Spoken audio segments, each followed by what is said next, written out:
Good morning, everyone. All right, it is time to get into some dungeon crafting.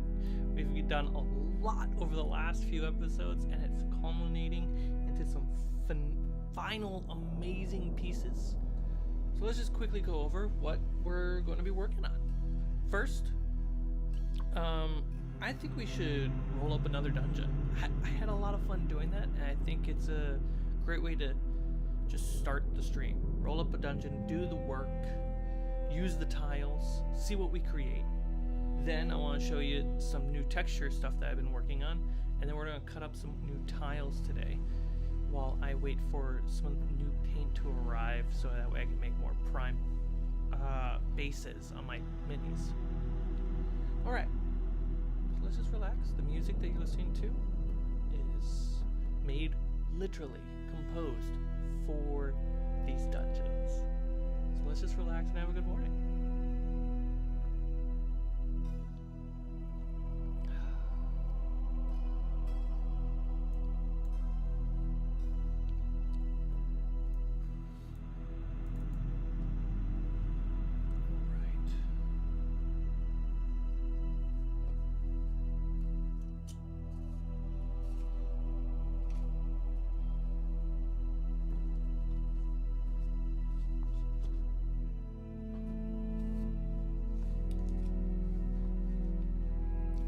Here is last stream's dungeon.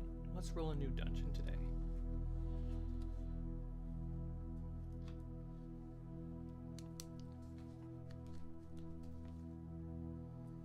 So we want to first know, based off the rules, what size of a dungeon is it? Small, medium, large. Another small dungeon.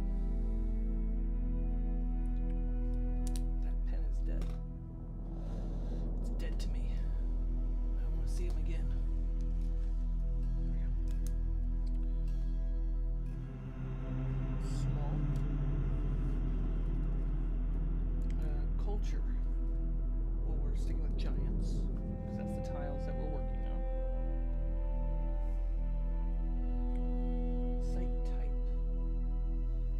Going to be ruins, because that's what we're working with today. So now we just need to roll the dice. 5d10.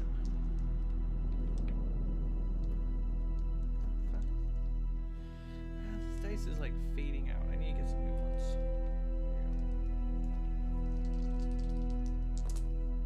Ooh, that's interesting.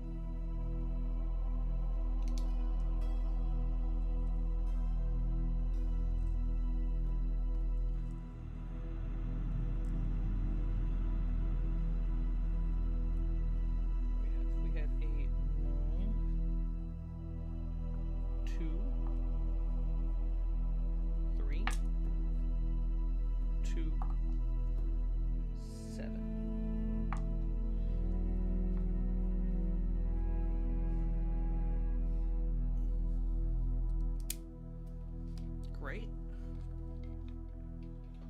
We still have to roll dice. So we have 3. This room has a trap.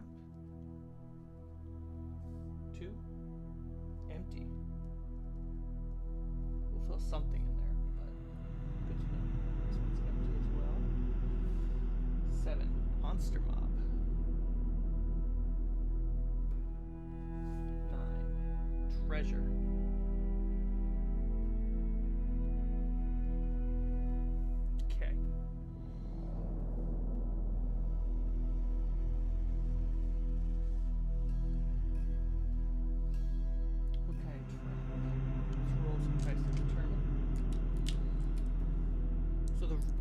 If you haven't caught on yet, the reason of doing this and rolling dice this way to make the dungeons is to take a lot of the early prep work out of the equation and make it very procedural. Obviously, in your own game, you can roll this up and then change things. But this gets the brain going. So we need a d6 for trap, 5, and then 1 more for detail.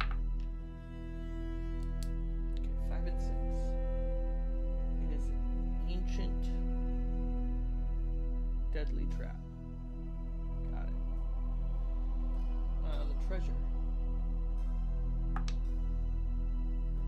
3. Guarded by a monster.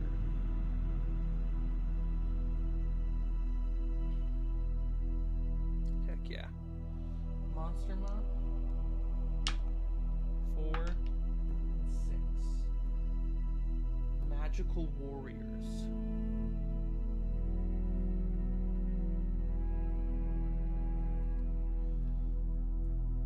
It would be funny if they had like another table for empty. Okay.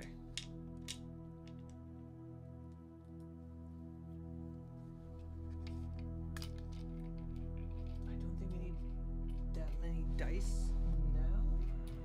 So just put this aside. Chance, it's a stream.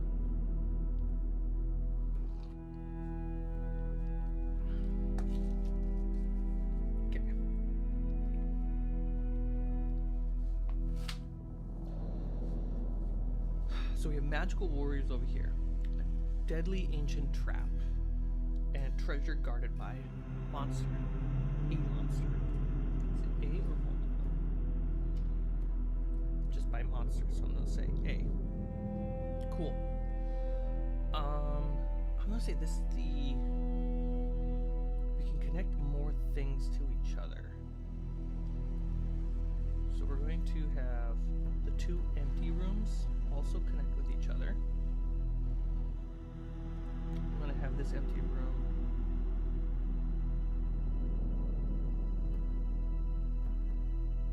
be a shortcut. Yeah, there'll be a hidden path this way. And I will make the path to the treasure room hidden.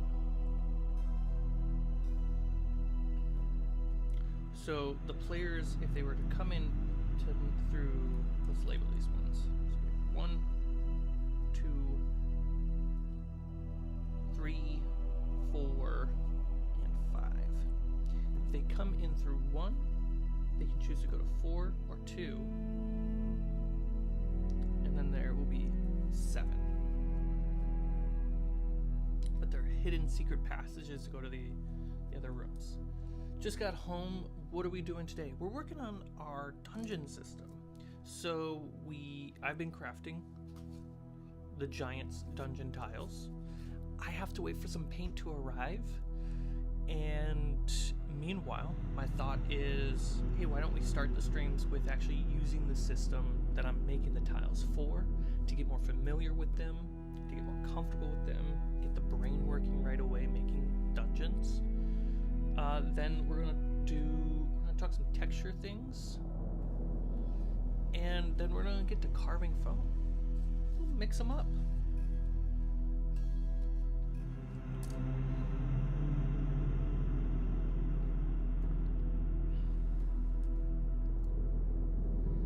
So, players come into room 1 empty.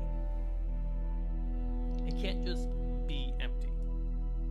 We need to warn players about traps. We need to give them heads up on monsters that can show up later. Is Texture Roller 3D printed? It sure is. I got it off Etsy since I don't have a 3D printer.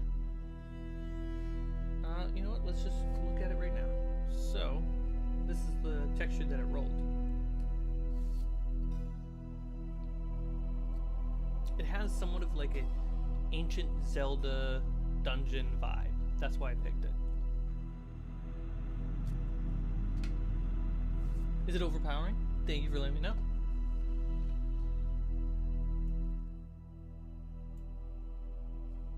I can oh, I did lower my voice on the last video call I had. Thank you, Rob. I rolled it on this prototype tower to kind of get some vibes off of it. I kind of liked how it faded in a couple spots. That was really nice.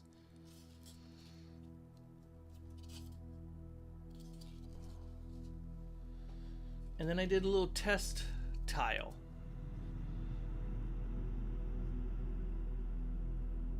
Because I'm gonna put, the theory is I'll put the roller on these tiles, right?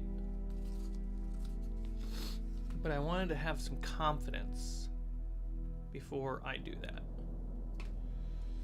Any NPC / monster in the dungeon feeding into the same vibe? Oh, 100%. So we want this room, this empty room, we need it to warn about the trap in 2, treasure in 5, and it should either warn about the guarded monster. No, it should warn about all the monsters. So, guarded. And we'll say the direct path will be there. So you could get to the treasure room, but through 7. Or you can do the shortcuts to get there. That's a solid path that way. Okay.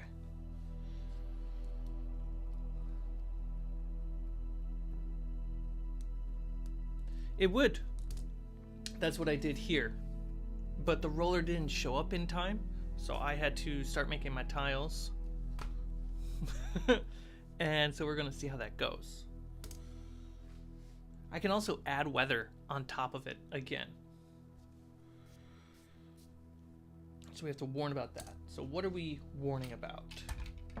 We have mobs of monsters. This is a giant's ruin. So the monster that guards the treasure. We can go super on the nose thematical with a giant. But we can also tell some story. These dungeons are about 11,000 years old. Okay. What could now be living in this dungeon? Could be a dragon guarding the treasure. It's now the dragon's keep. It could be elementals. It could be an Afriti. Ooh, it could be an Afriti. Well, let's go giant. That's kind of on theme. What kind of giant we got? Cloud, fire, frost, stone, storm, hill. Let's roll a d6. 1. Cloud. Okay, so it's going to be guarded by a cloud giant. What level is this? Level 10 monster. So if you have 4 players, you're going to want everyone to be at least level 2 or level 3.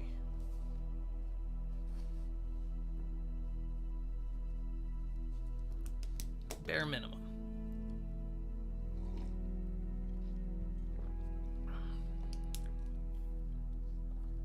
Is that the most powerful giant?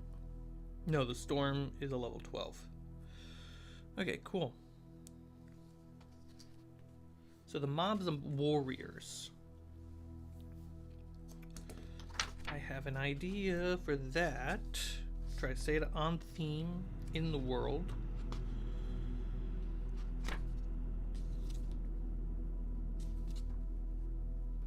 Oh, interesting. I don't see it in here. Is it not in the monsters list? Oh no, there they are. Orcs. So we have 1 plus d6. Jesus. Okay, 7 orcs. What level are they? 1. Okay. I'll take one of those and make it a chieftain. So we'll just turn that to a 6. And then we have 1 orc chief. Chief is really tough.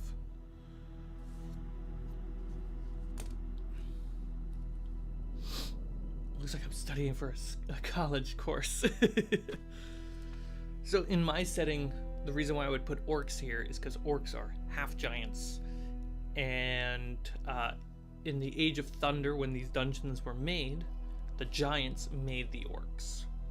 Not all orcs worship the giants, but there are certain clans and tribes that live in the ruins that still worship them. So this would be one of those. I believe there's a monster... there's monster stats for the different classes, which is great. So we can put a priest in there. F for fighter.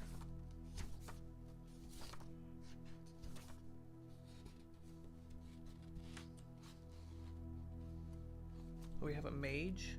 We got a priest. We don't need to worry about a mage.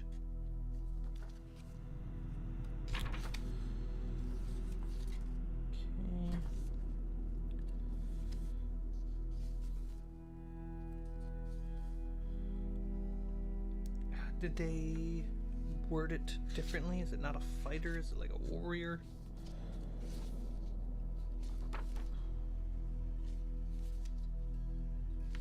Soldier. That's what we want. Cool. So an orc soldier. AC 15, HP 10. Longsword.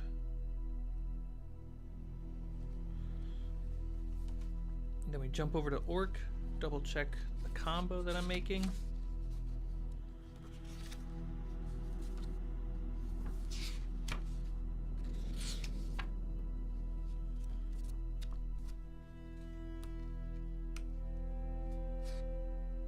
Am I somewhere in the wrong spot in the alphabet? Okay, rage. So that's the soldier's ability. HP 10. We can give the orcs HP 4, not HP 10. Make it easier to kill. 1 day. Plus 1d4 damage. 3 rounds. Great. So the priest orc.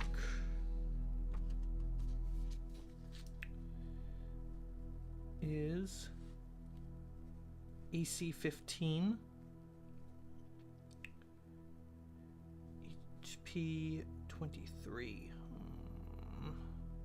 with the soldiers being 4. What's the chieftain? 19? Let's give him 19. Two attacks.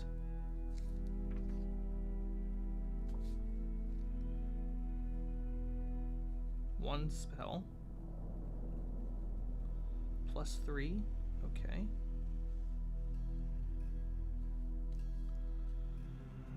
And then we have our list of spells. Cool. So we have orcs in here. And then we have the cloud giant. Let's just get a little bit familiar.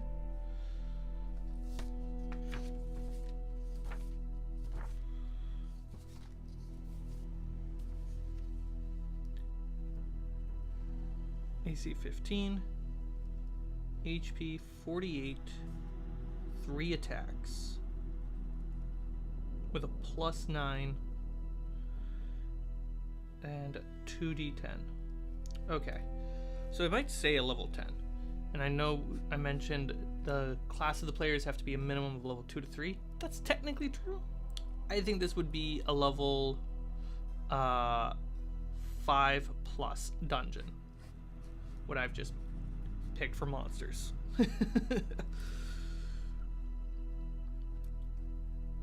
Alert.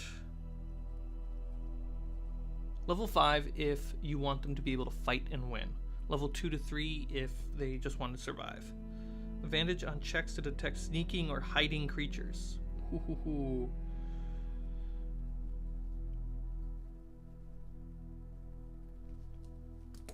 Great. Treasure.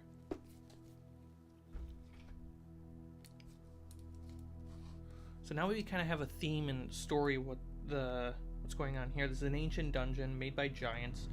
We have an orc tribe that still believes in them. And we gotta figure out what their treasure is. Probably some magic items. Doesn't have to be gold. I do have a list of possible items that are more themed to the world.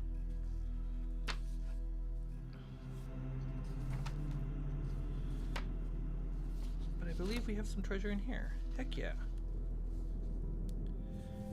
So we could roll on this.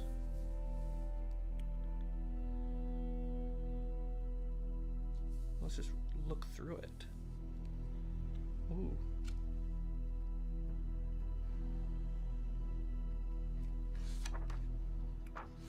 Treasure 3 to 4, 4 to 6.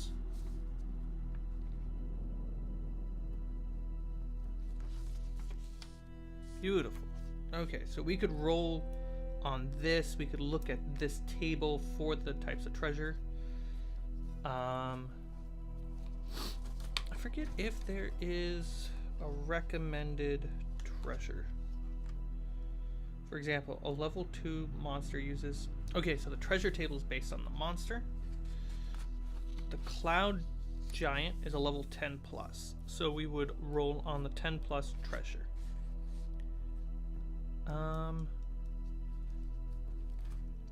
In the treasure room, I would have...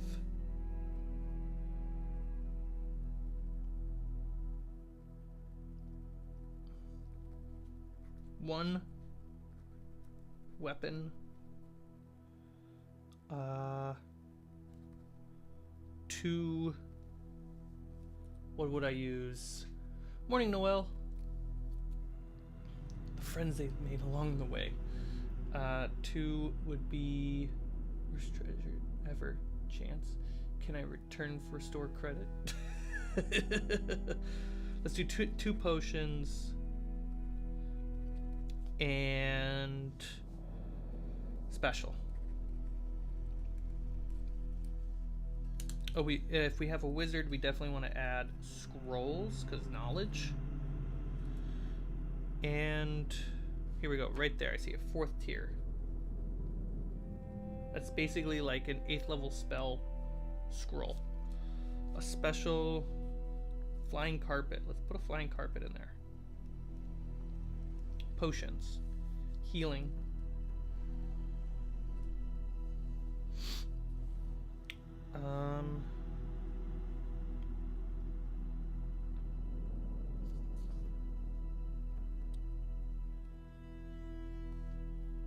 weapon, and a weapon, a magical weapon, right there, +3 weapon. Okay. Type of weapon that we can look at. Did I write them? Where did I write them down?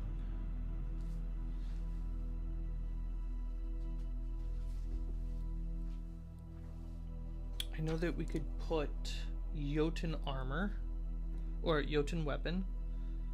So we'll do a Jotun stone +3.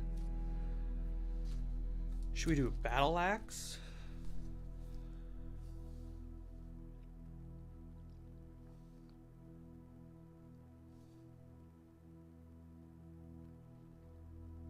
Let's do a great axe.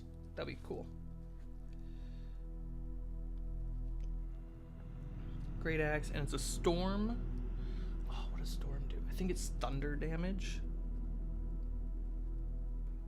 It's not storm, it's cloud.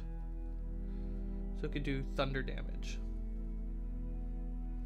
And so we'll give it a extra, since they already do a D8 and a D10, we'll do an extra D6 thunder damage. Cool. Let's add a wand. Don't know what kind of wand.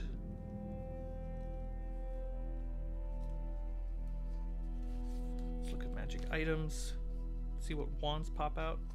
And this is exactly how you can just prep a dungeon. It's so satisfying. Saves me so much time. Wand contains the spell Animate Dead and Create Undead. Yeah, let's toss that in there. Wand of Unlife. Cool.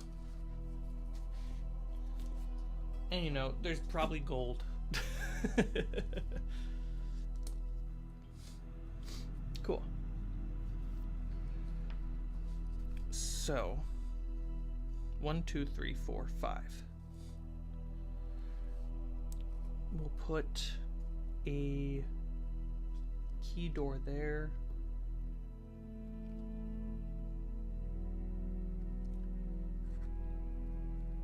Locked door there. Secret. Cool. So in the first room of the dungeon, this can be outside, honestly. So outside the dungeon, at the main gate, we have little bits of ruin, collapsed stone structures, maybe a pillar or something. And in this ruin, we need to warn the players of the trap in 3, the treasure in 5, and the guarded in 7.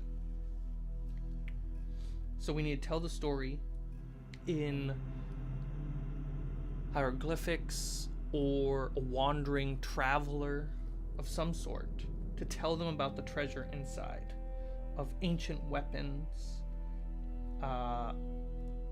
flying carpets, magical wands, and untold knowledge. So that's what they would have to get. That's what we have to give the players here. If they can make it through, that is the award. I do prefer having kind of like a fortune teller, wandering traveler of some sort, some type of NPC to actually tell them. But having it written in the runes is also solid. Today's stream is C-Mike teaching Advanced Shadowdark and Homebrew. So we have that set up in here. So we have a locked door. I would say, you know what? Let's just make this the hidden door. Yeah, there's actually a hidden door that they could find. They'll bring them to a secret hidden room.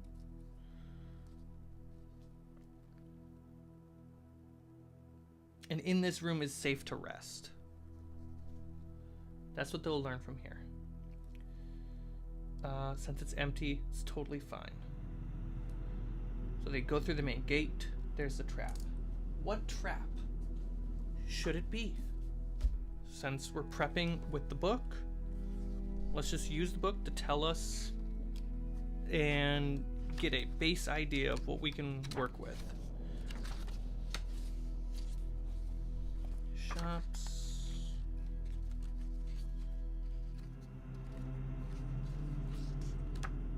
There's a page for traps. I remember this.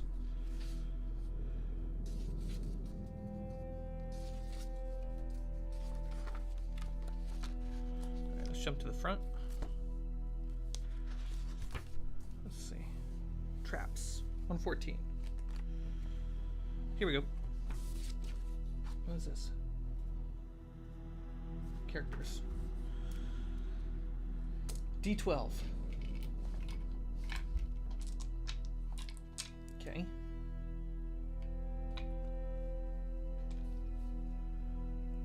So the trap itself, it's a 7. Spike pit. Fun. It's an ancient deadly. So it's an ancient spike pit.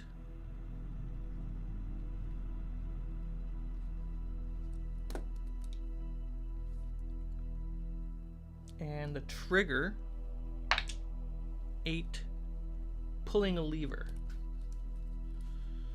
So we need a lever.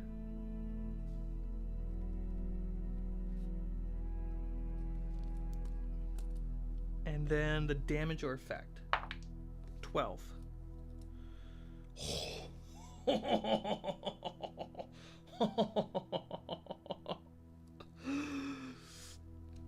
The effect is 3d10 damage and petrified. Okay. Terrifying.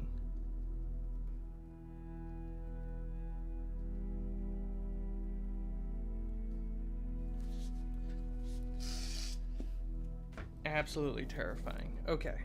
So from the empty room, the empty ruins outside, where they learn about there's a trap. So I would say the wandering traveler probably tells them about the gold or the treasure, which is a good reason to like get into the dungeon. Players write it down. They say, okay, we're gonna go after this treasure, and it was told that it's the hoard of a cloud giant. Great.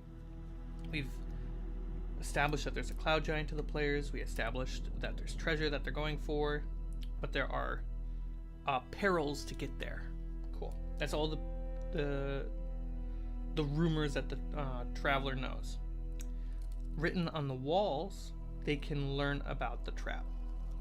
Petrified. So I'm gonna say there's probably maybe a dozen people that are petrified in this room. People who couldn't make it through.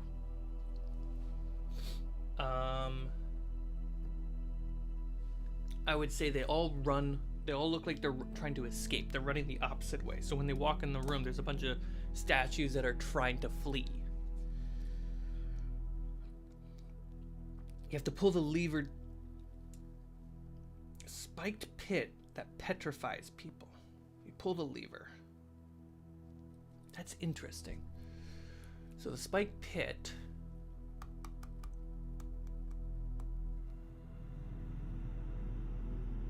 How does a spiked pit petrify people? Because in my brain, the petrification is more interesting than the spiked pit.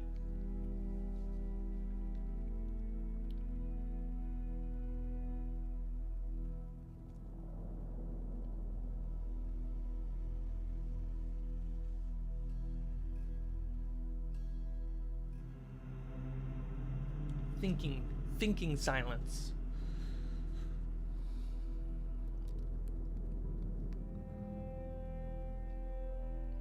Spike pits should happen in front of all the possible doorways.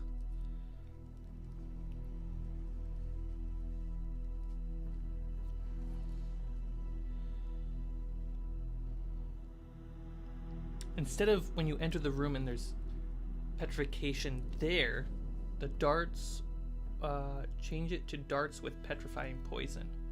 Yeah, basically. So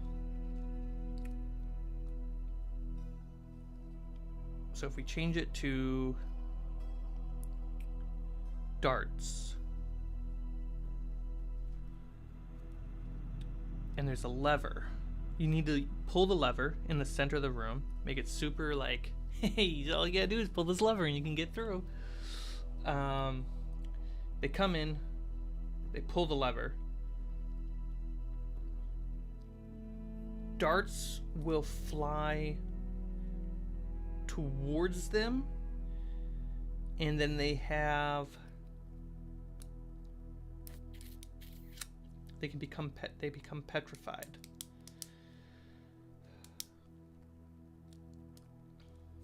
Should they have a con check to prevent it?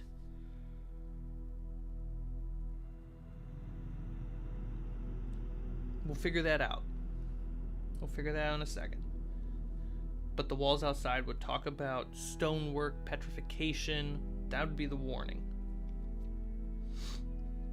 But if we can point out a highlight, like you can go through these 3 different options. Safe place to rest. I would probably say in this empty restroom, there is a cure to petrification. So let's put a cure in here. Like a potion or an amulet. If there's an amulet, we can do the amulet in the treasure room, actually. Amulet cure.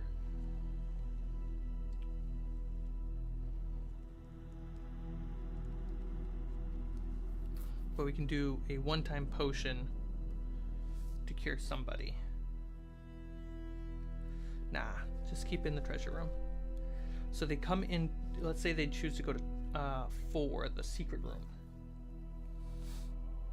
Or the locked secret room. They can see that there is a secret path outward. They see that there is a tunnel leading this way towards straight to the treasure room.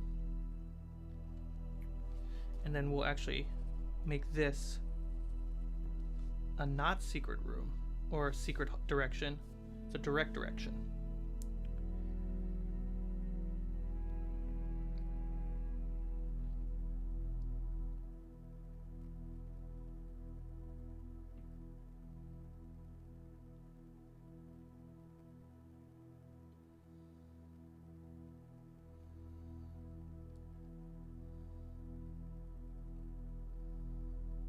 Yeah, that makes sense to me. So we get to the monster mob room. In this room, we have a priest and 6 orc soldiers. First dex check, then con check. Great. That's a great idea. So they get into this room. We have probably tents. I'm trying to think of all the cover possibilities. We can have tents, torches, so we have ways to hang up torches. We have, it's basically a camp of some sort.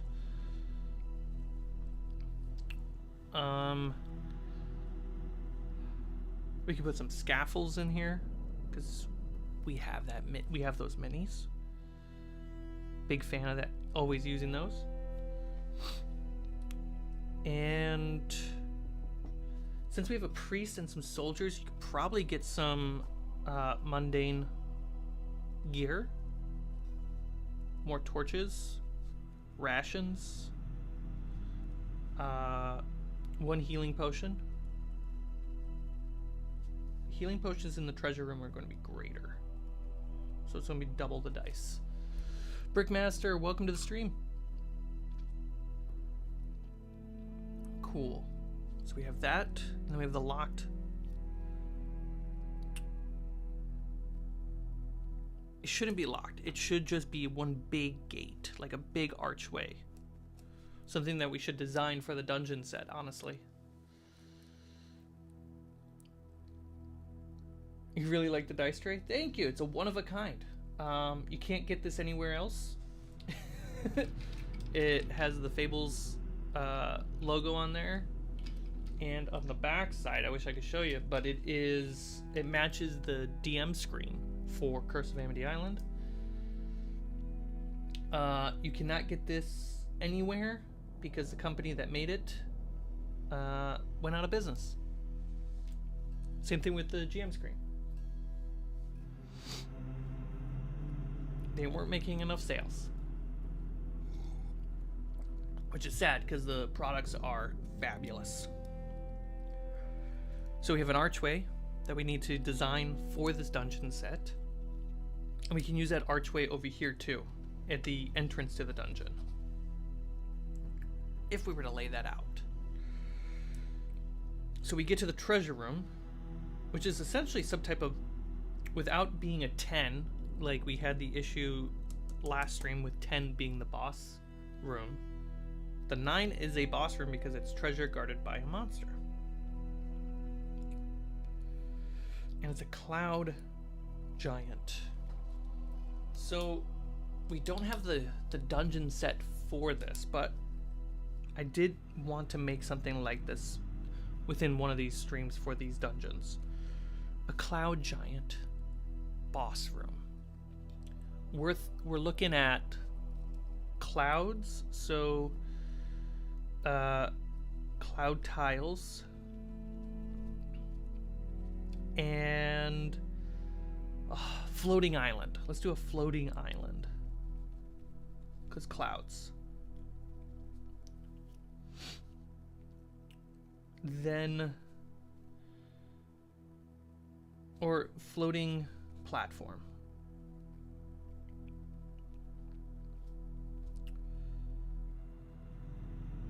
What's underneath? If you fall down, what happens?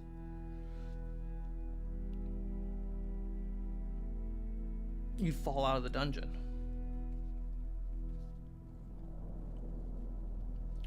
Okay. The way I would do cloud tiles, we're not going to be able to make those today, but just by going through this, we can see that there's an importance to it. There's some acrylic tiles out there that I really like.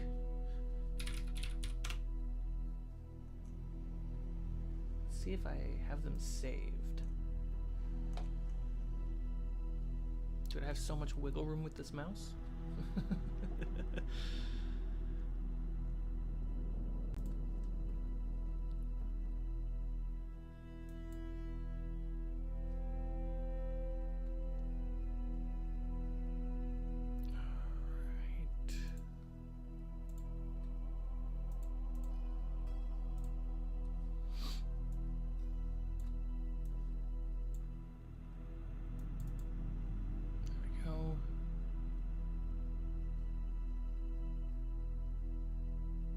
There we go. I have it in a save for later.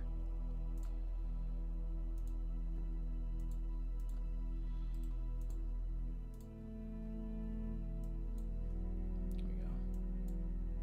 So, for like a cloud tile, I would have something like this.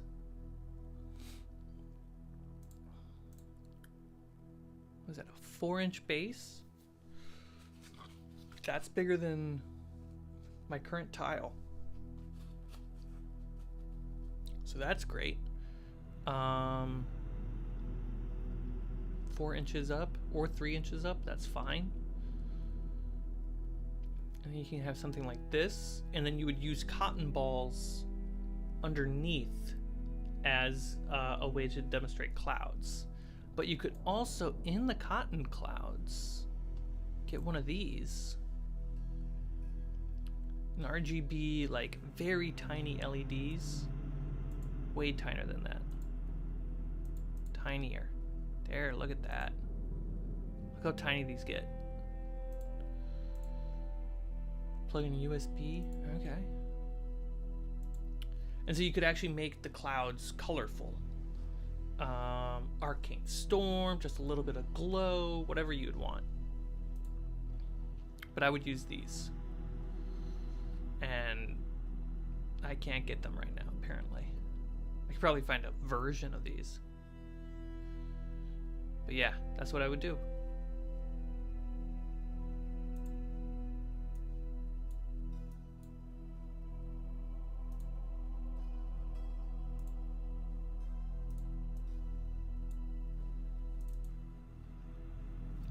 And it's a Cloud Giants dungeon.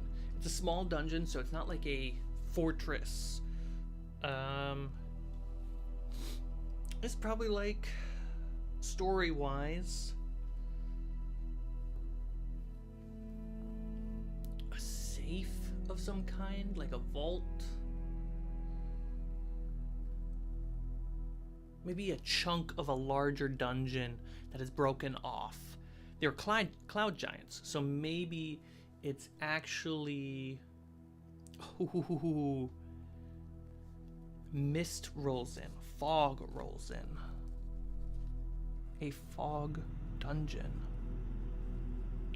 And as the fog fills the space, an ancient archway appears in the fog. Something that seems like misplaced through time.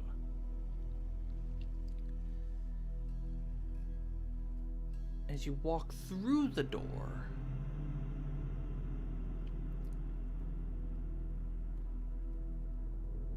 So in the dungeon, it's hidden in the fog. It's in the clouds. Well, rather than just a door, here we go. We see floating steps that lead up to an archway that is hovering. And as you wipe away the fog next to it, you see stonework. So it's a dungeon built into the clouds. That's cool. Floating steps, that's a cool thing to make someday.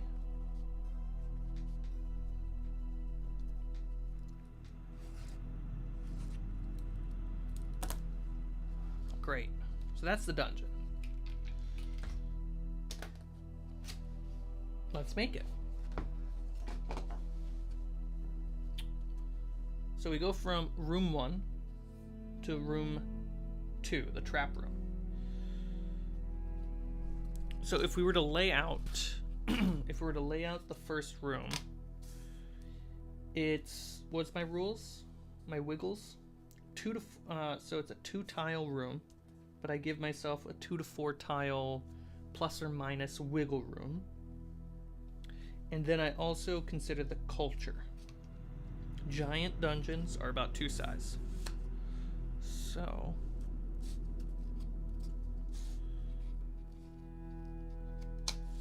we could have something like this.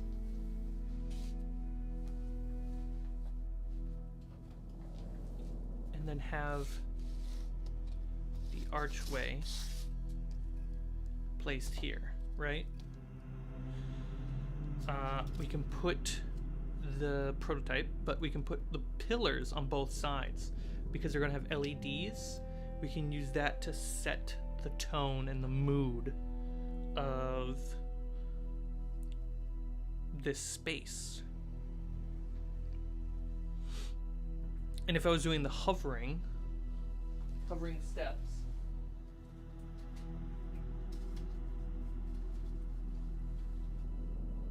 these are technically not hovering, but they'll do. These are some brick steps that I've made.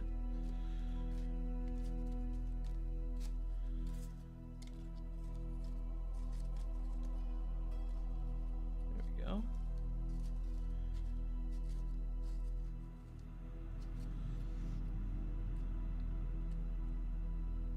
So through the fog, guys, I wish you could see it at this angle.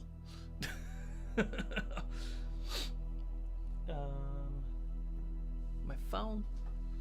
Here, I'll take the phone down and you guys can see. This is a great angle.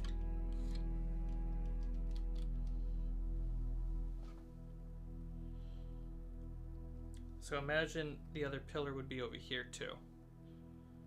So floating steps appear in the fog, and beyond the steps leads to this ancient doorway to a space beyond. The players could probably, here, let's lay this out. It's no probably, let's make it so. Get out of my way, keyboard. We can put the arrow there, or the corner. Magnets, and another pillar would be right here. So that invites the players to go over there and look at the pillars, and that's where they can learn things about inside the dungeon. If we don't have a wandering traveler, each pillar would be different information. Or pillars give information about what's guarding it. The door gives information about the treasure inside. So that would be the first room.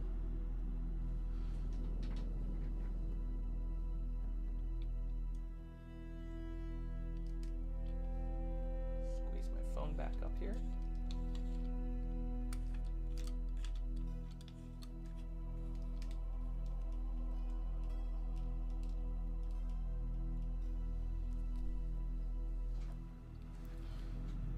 And then they go inside. Open the door, and the door falls. Great.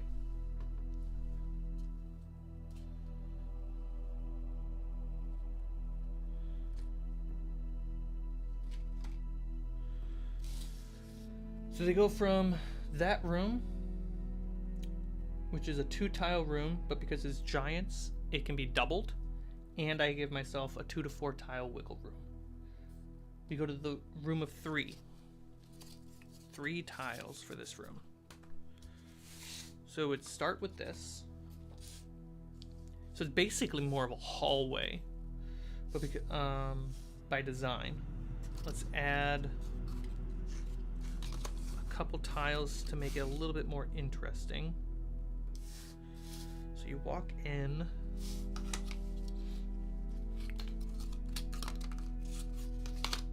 Let's do that. This would be the nice 3. It's a trap room. There we go.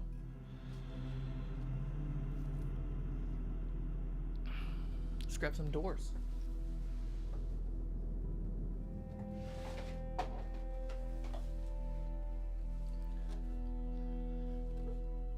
There we go.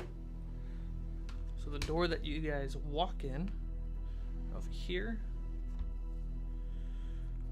I'll put a door. Is it secret? No.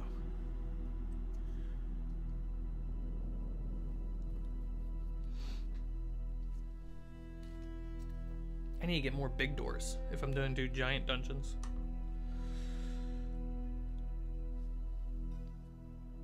So I would have another big door over here. Let's just put 2 doors to represent that.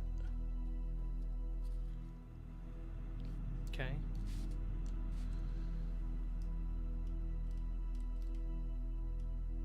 There we go.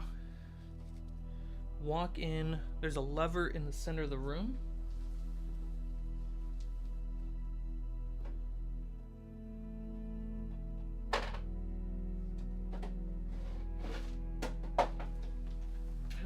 Lever prop. I definitely have something that can do that.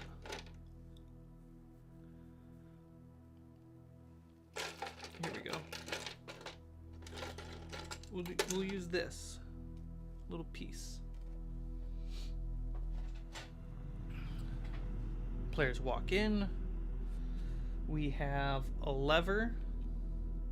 These are locked both ways. We'll put the lever right next to the door. That makes a lot of sense. We also have petrified people. That's right.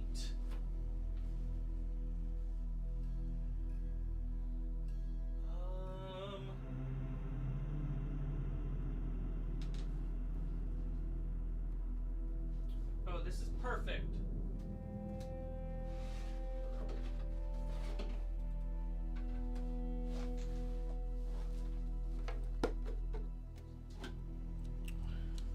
Petrified people.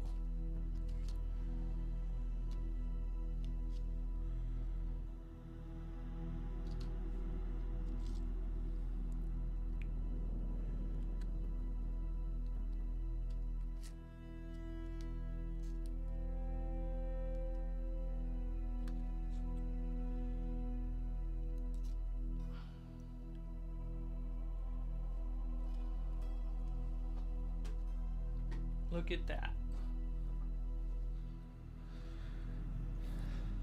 So now that we have petrified people, we could probably put like 1 pillar right here. Because if this is going to have LED, that's going to light the room. Oh, or they don't have one. And they have to use torches, of course. They get through, they could pull the lever. They make dex checks, con checks. They don't have to use the lever to open this door. It sets the trap, opens the door. They can go to this one, which is a safer path. Great, that's this room.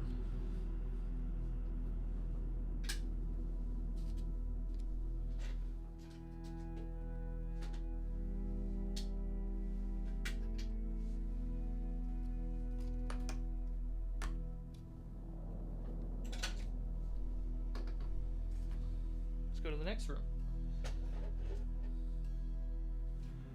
The empty room probably just make it this, but smaller. Let's take out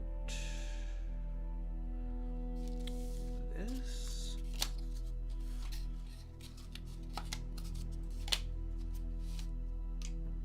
There we go. You can go to this room. This would be the safe room. Here, we could put a pillar, not to be just light, because it's a safe room, but it could also give more information. We would have, let's use these. A secret path right next to the pillar. This would lead out back to where they started. This would lead to the treasure room. This is where they came from. And this is a new path. Would your petrification be instant or slow over a few rounds? I think if you critically fail the dex check, you instantly fail the constitution check. And you would be petrified in like 1 round. If you don't critically fail either checks, if you don't critically fail the dex check, you get to roll on the constitution check. The constitution check will be how many rounds it will take to be petrified.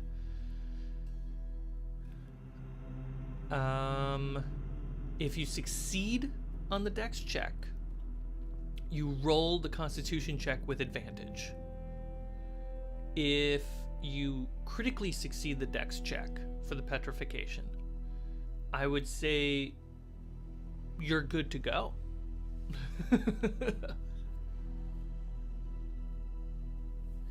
It could be if you're playing 5e chance, but Shadowdark, the odds are your con mod might be a -1 or a 1 or barely a +2. So you're really setting yourself up for instant death,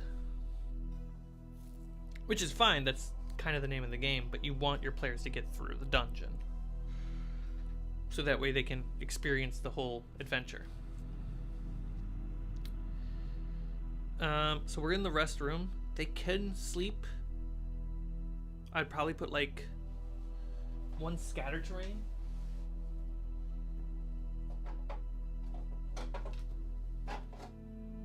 Here we go. We can put some rubble right there. It's a tight room, a room you don't want to get in a fight. But yeah, this is a very simple room. So if they discover the secret hallway, they can go to there. If they discover this, they can find their way to the entrance. They can go back. They can go this way. They're likely to go this way. And plus that will lead us to the 3rd room.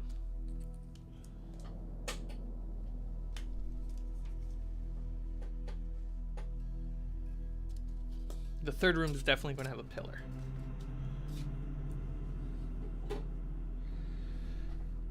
Third room is 7 tiles. Okay, that's a chunky room. Let's see if I can fit it on camera.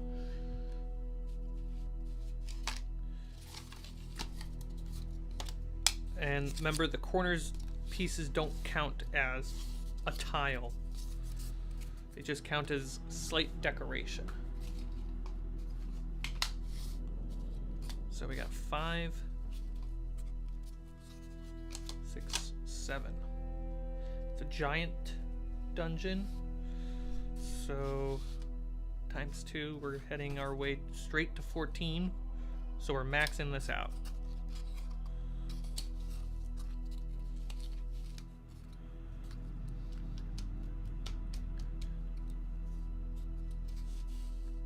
This is the expected way in.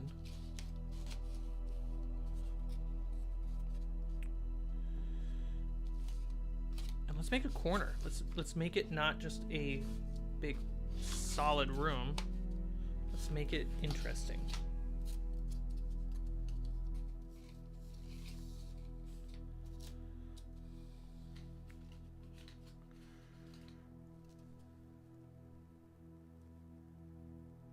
One, 2, 3, 4, 5, 6, 7, 8, 9, 10, 11, 12, 13, 14. Okay, so we maxed it out. Let's do that. I like that. Like this.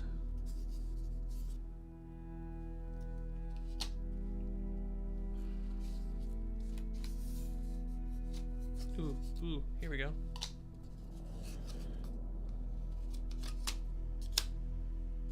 There. You guys can just barely see the last tile in the corner of the screen. Let's see if I can zoom out a little bit for you. Come on, mouse, where'd you go?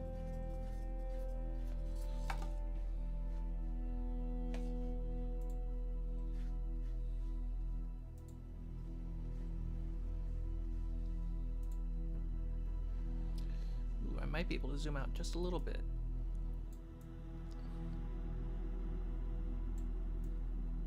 There we go.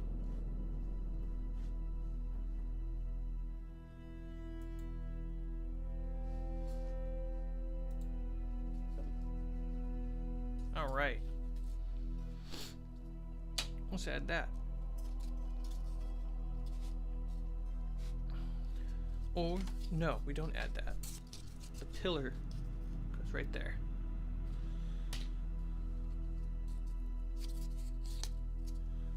Heck yeah. So the door that they came in, or the big door.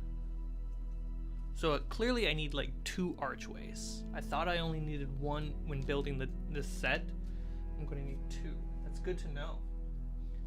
I wouldn't have thought that unless I was doing this. So the exit is going to be down here. Bottom left-hand corner of the screen. See? There's the door. So they have to come in this way, make their way there. The layout tells you the direction of this room.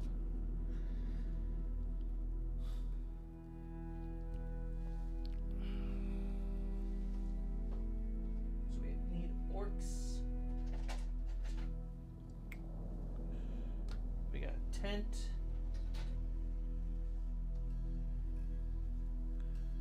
We have a supply. There we go.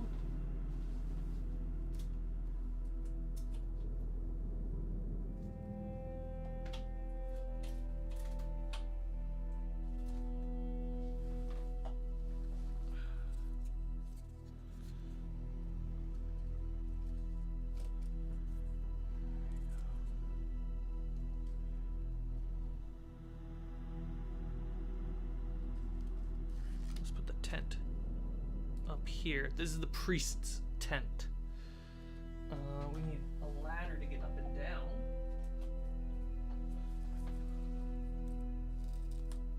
There we go. This is like a supply wagon that they have. The orcs would probably go out about and get stuff.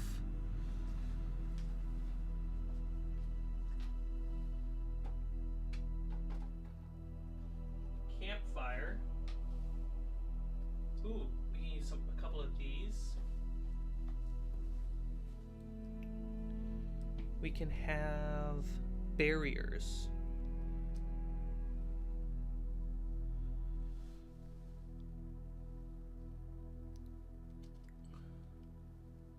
So they would have to come through this way.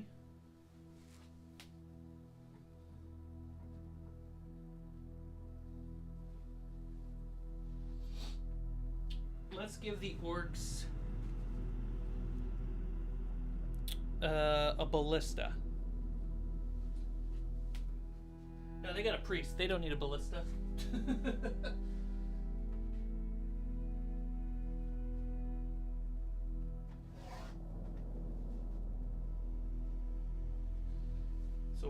orcs did we say? 6 orcs.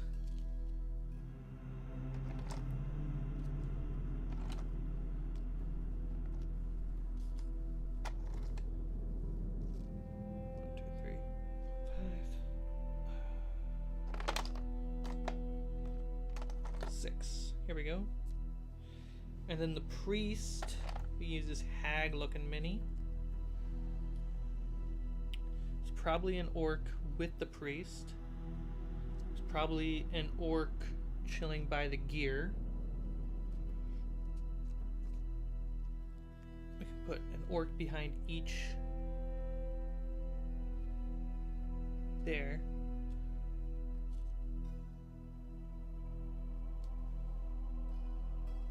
Great.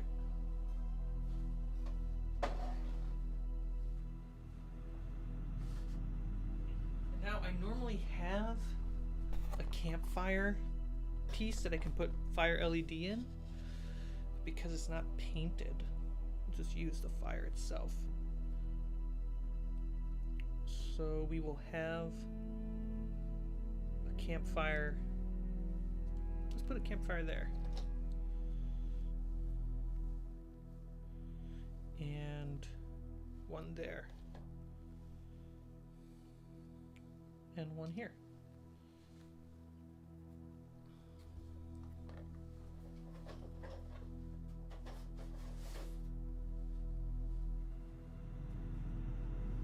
Now, what would be nice is rather than scaffolding, is that I actually had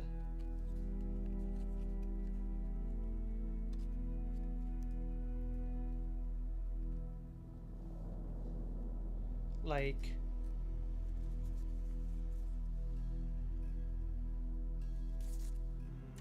there we go.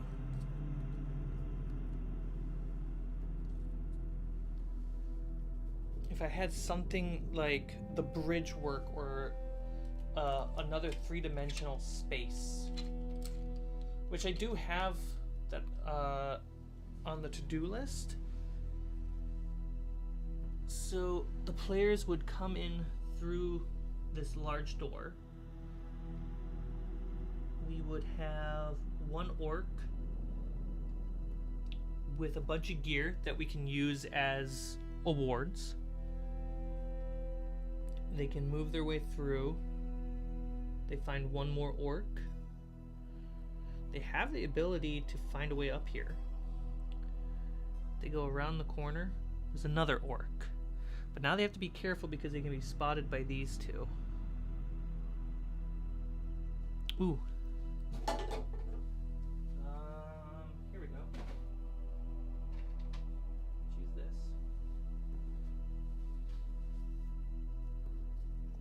If I can remember how to turn it on.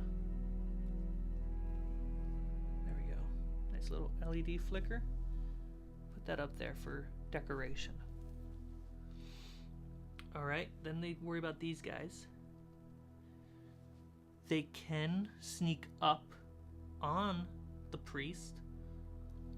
They can move their way in, take these guys out, and go through that final door.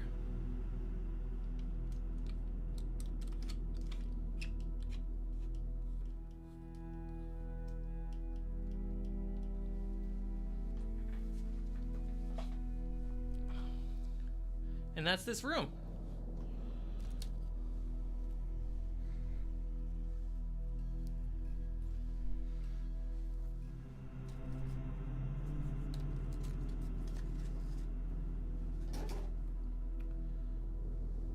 So you can see how having scattered terrain, like my scaffolds, bridges, and stairs, can help, like, design a room beyond just the tiles.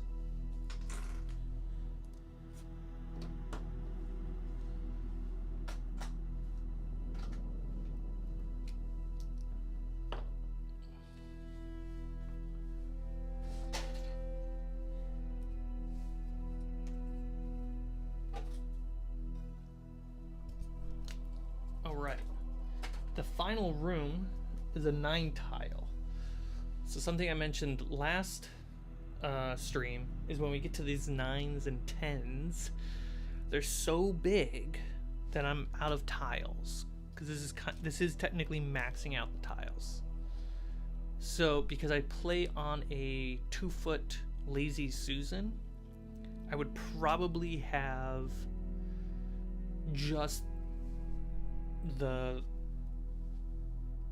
battle mat itself that goes on the Lazy Susan be the floor, and I add pillars, add some verticality to it. So that's what I would do.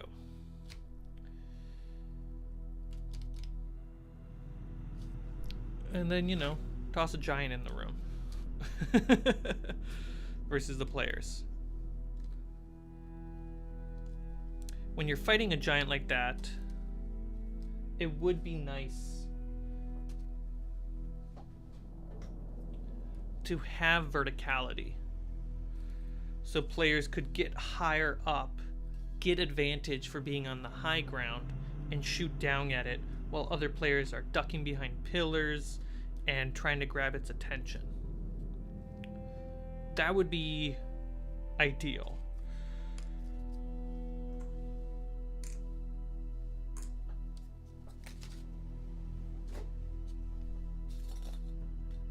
All right.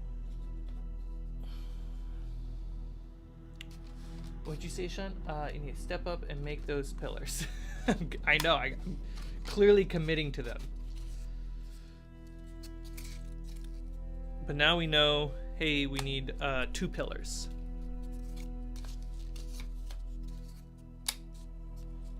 We don't really need any more than that. I've been thinking about it because early on I mentioned, oh, we should make a desert version, the Jotunstone version, which is kind of like an iron meteorite mix. And then we need to make the UMBRAL version. I don't think we're going to make the desert version. I don't think we could, just not now. I don't think that's the priority.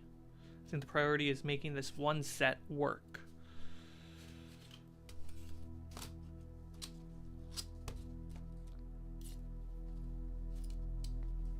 There we go. All right, cool.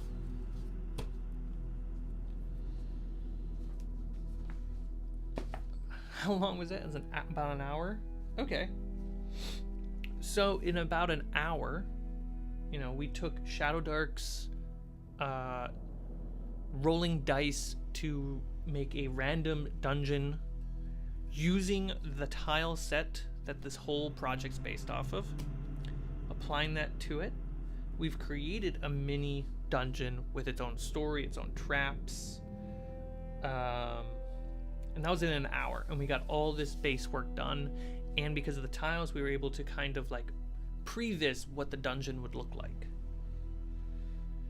So if you're able to do this the night before your game, you're set. You're so set. You're essentially running the dungeon a little bit for yourself. And then once you do that, you can kind of like fill in the blanks with some thoughts that you might have after the fact. And that'd probably take another hour of just random thoughts while you're maybe cooking dinner or whatever.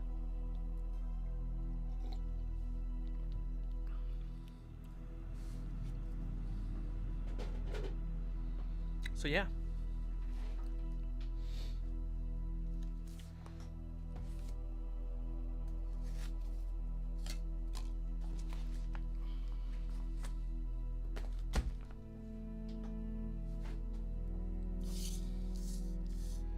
So with the roller and the textures,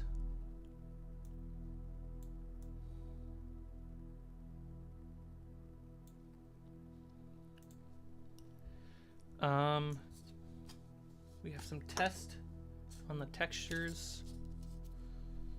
Brought this up earlier. It has a nice, interesting, ancient fantasy look to it, with a little bit of science fiction. And for the stone dungeons to be made kind of in a arcane Stone Age. There we go. Plug that in. I think that's important. So, I think that can help tell the story. So let's apply some of these textures. Starting with the corners.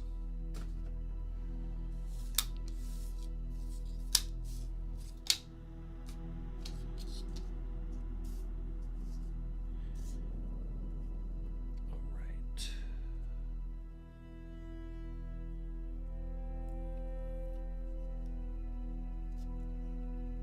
Yeah. And I don't do it to the whole thing. I let it fade out. That's cool.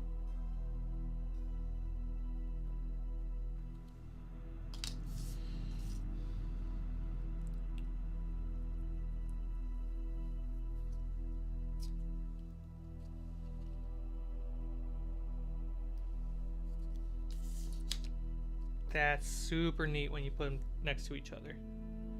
So it fades out right there.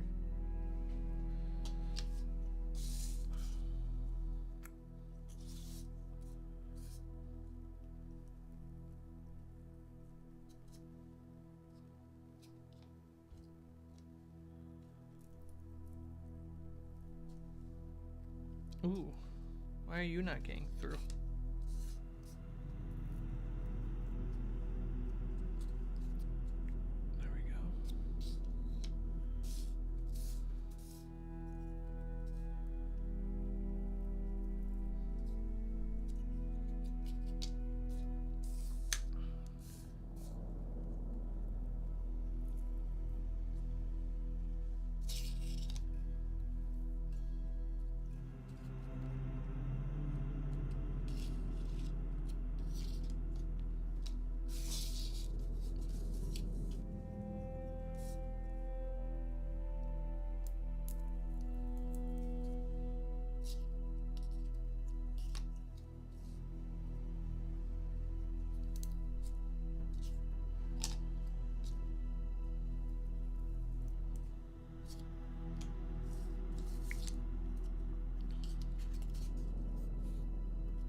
I went this way. Okay. I'm trying to see if I can always double up on it. Nah, that won't look as good. Alright. So take a pen and kind of just bevel it out a little bit. Just a little bit, not too much pressure.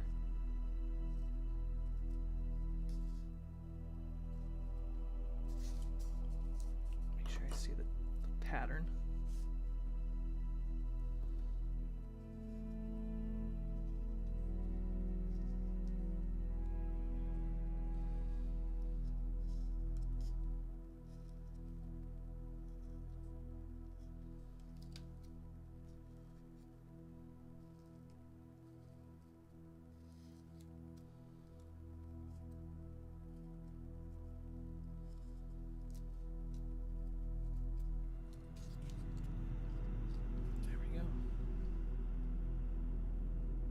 You see some pink of the foam popping through. That's fine. That's why we're waiting for some paint to show up. So we can do a nice little second coat.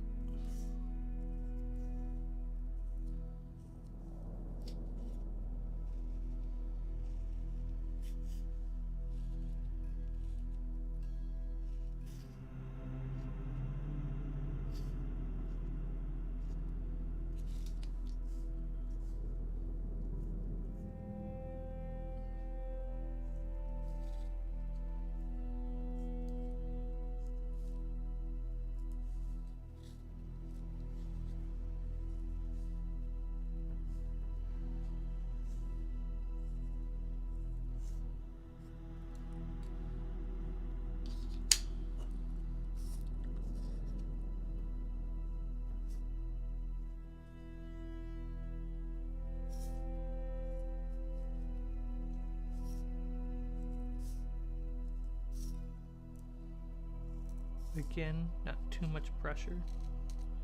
Just enough.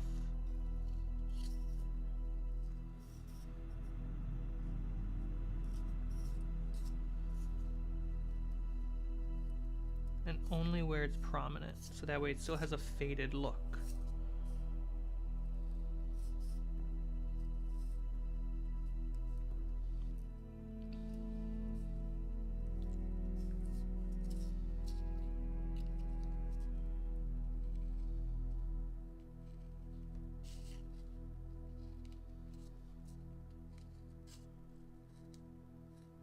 Has anyone seen the AI short, it might be on TikTok now, floating around, of, it's completely AI generated, where it visualizes the creation, not the creation, how the ancient Egyptians were making all their things.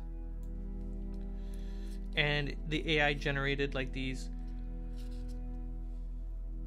prophet-like giants in them.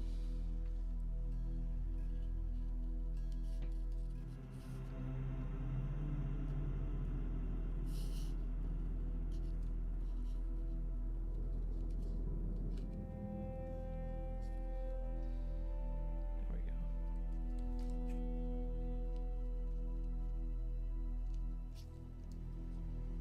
Heck yeah. Catches the light.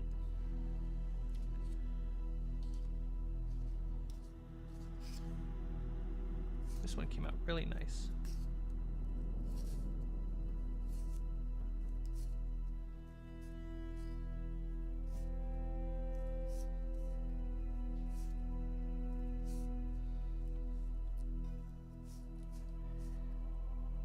The video stands out to me because it has a feeling of what the Age of Thunder was. With the orcs doing a lot of the labor, you had some of the giants help out. That's how they would make it back then. At least in my setting. It's a very creepy short video.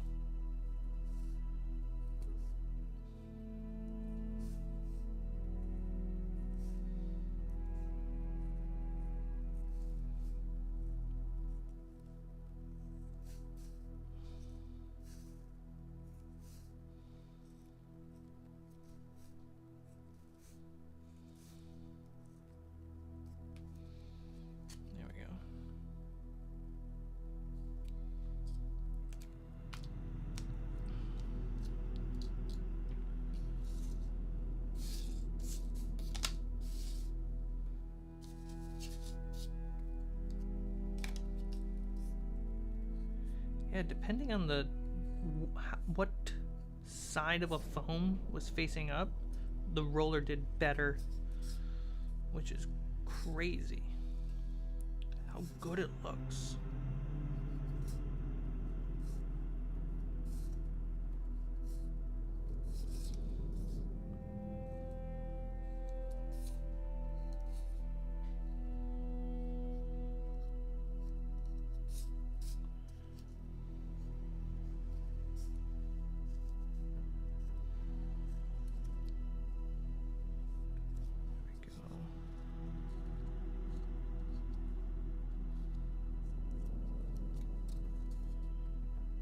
Heck yeah. So the roller didn't do much on this one.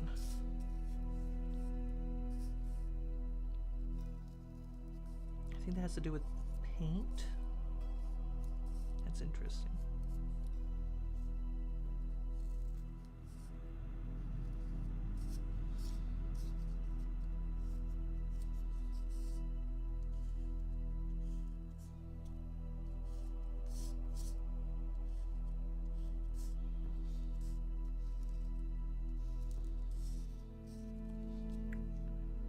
Very simple line work on this one. It gives it a really good faded look compared to one next to it.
Grab that tin foil.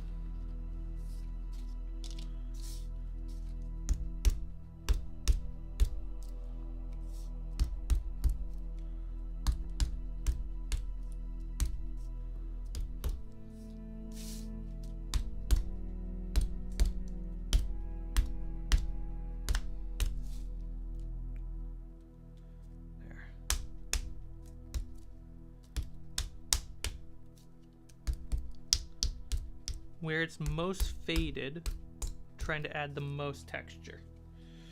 There we go.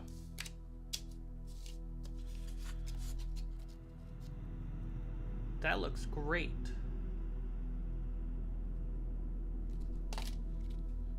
Oh, I didn't zoom in. There we go. Cool. So that looks nice. I'm very happy with that. Let's go to the full tiles and start doing it.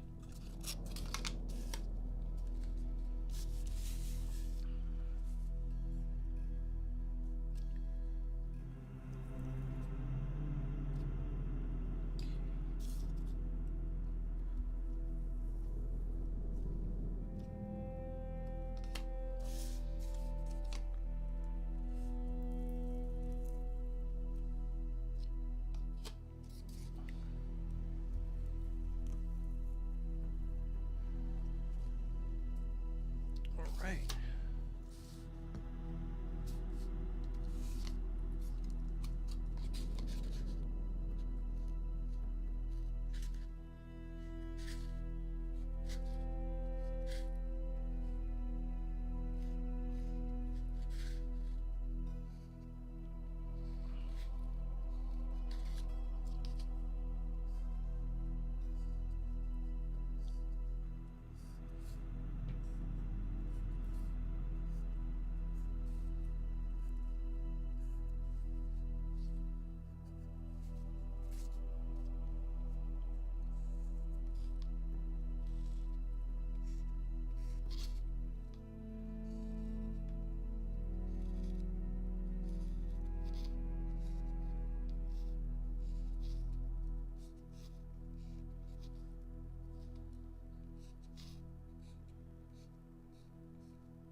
Zoom in even more for you guys because this is like some fine detailed stuff.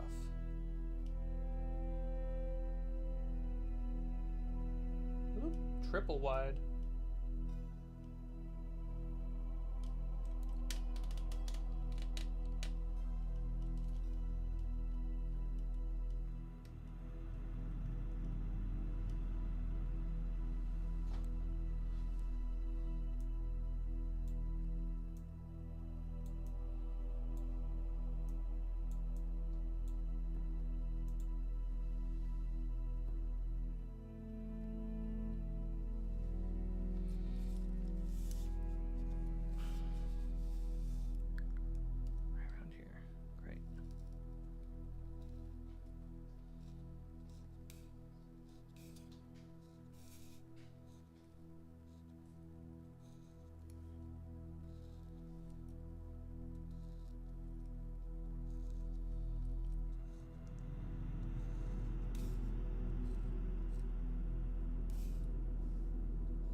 lines just kind of go over each other. Yeah.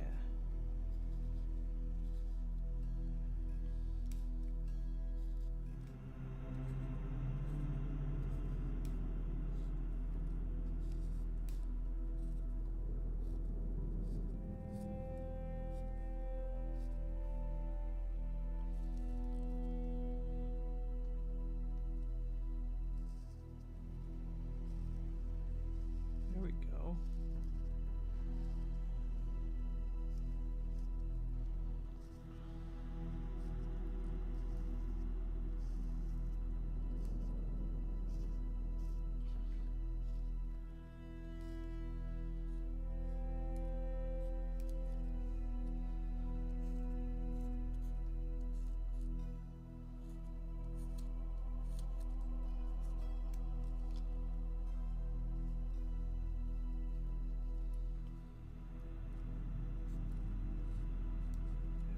There we go.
Super quiet, super focused.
Fantastic. All right, these 4 tiles are carved up. I like the look. We got a lot of pink popping through here. That'll be all cleaned out. It's very subtle, and you would only really catch it if the light catches it. But it's just enough detail to make it not just stone, right? Leaving all the texture to be the paint. I'm very satisfied with this look.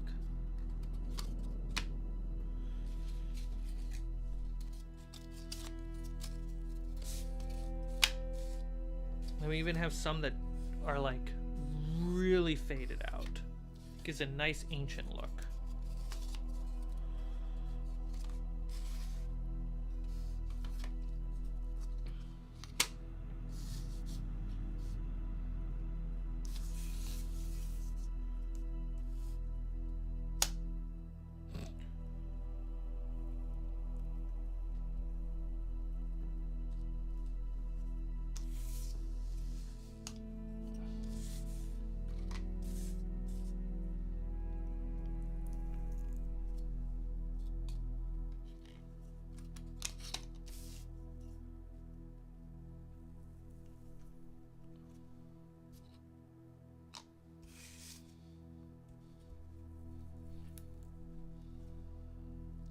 Go.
Cool.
And I'm back. Had some chores. Oh, that's fair. We're deep into giving that ancient giant texture.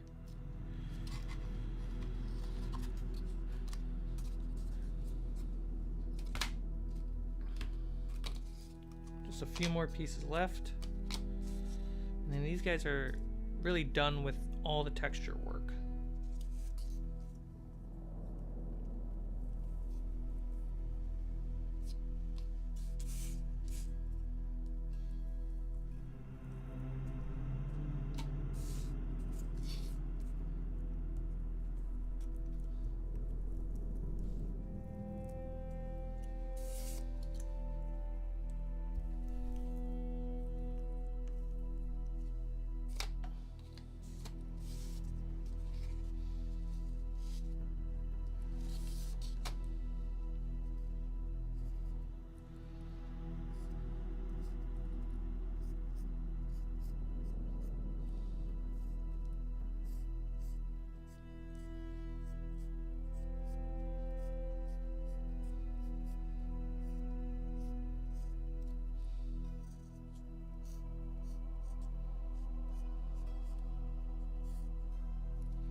My hair? Yeah, I'm leaning in, sorry.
actually came out really well from the roller.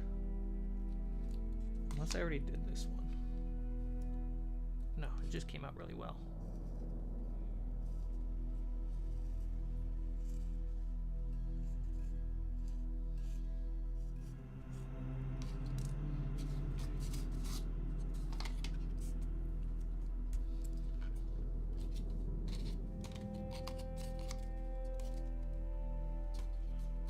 All right, last 4 pieces.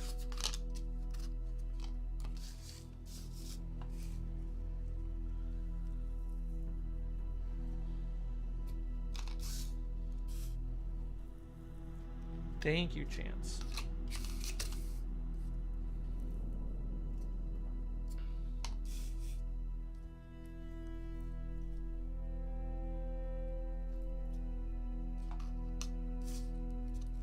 Oh yeah, that looks weird.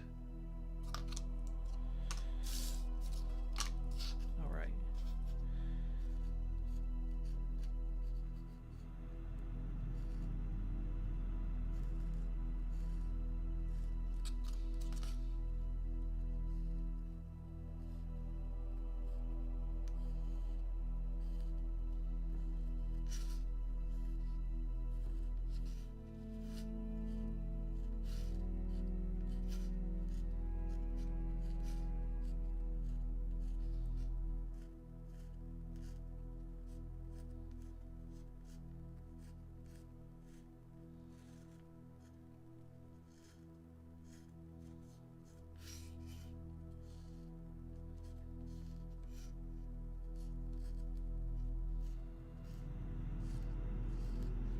The cats are awake.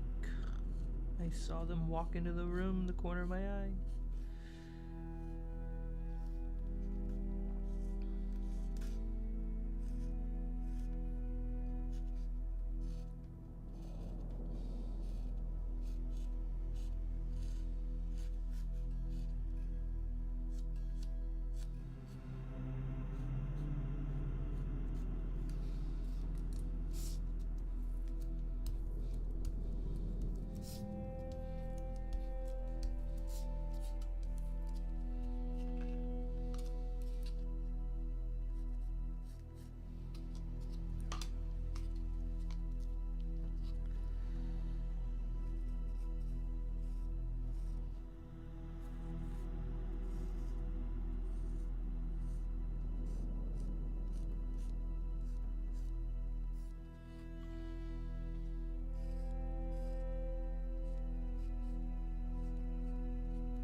Last one.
Fantastic.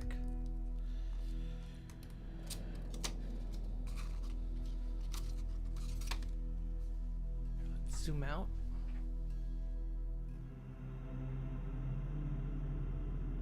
There we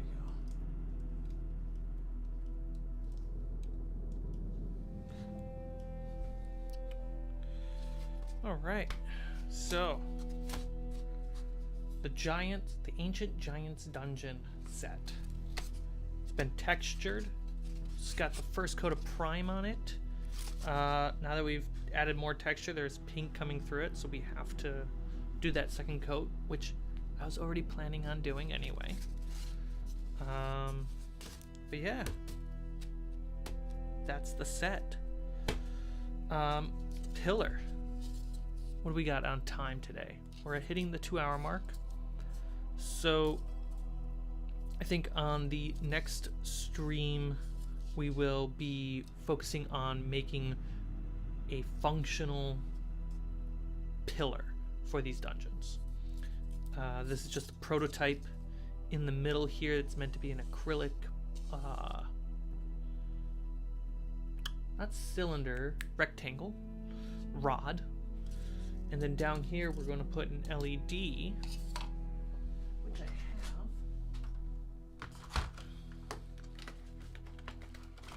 Put one of these LEDs in there.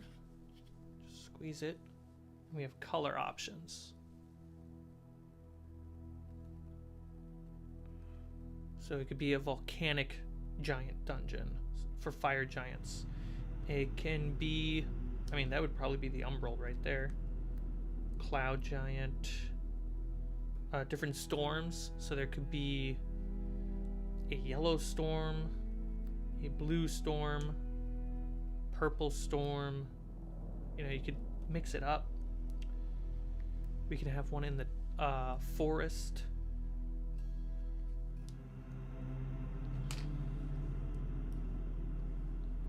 But the plan is to put one of these in here, somewhere around that spot, or further down, and the acrylic rod carries the light up through this pillar. We only need to make 2, and we already have a piece that's pretty much cut, ready to go.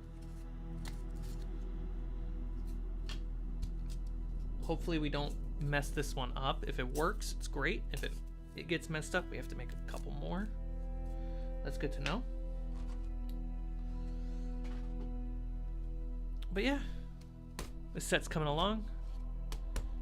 I have more tiles that I can cut, especially for like an UMBRAL set or stuff like that.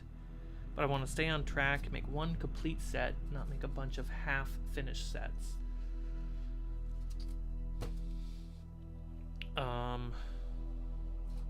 Maybe I should make a couple more triangles. Nah, that's fine. So we have this set. We're making the 2 pillars. We have to make...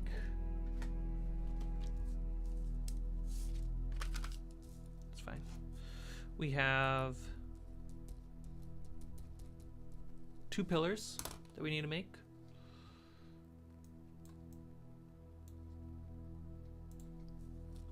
We have 2 archways. And I would like to make a bridge of some kind. So, looking at my other pieces here, you know,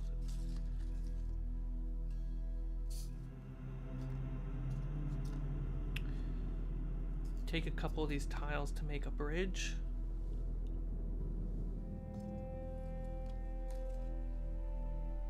What's that about?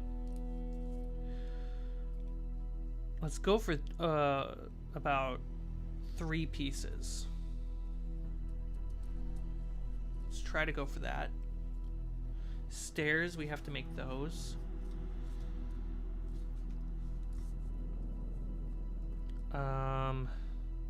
One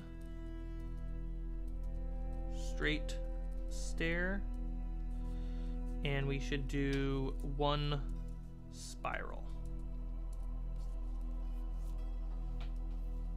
stair.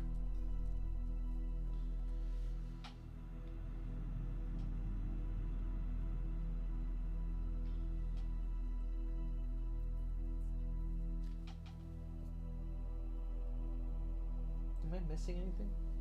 I don't think so.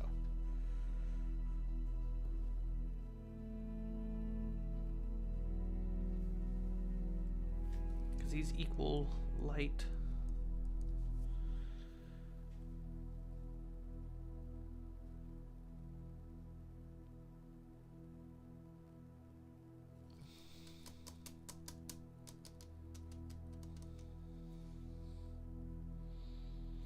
Kind of looking around, processing, thinking about it.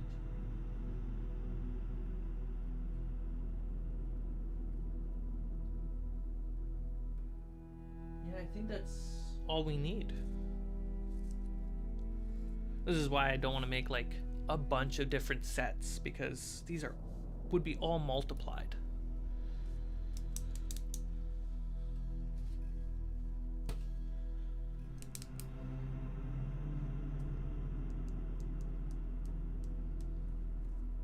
As much as I'd like to make, you know, when we started this project, I had presented 3 types of tiles. Let me grab them for you.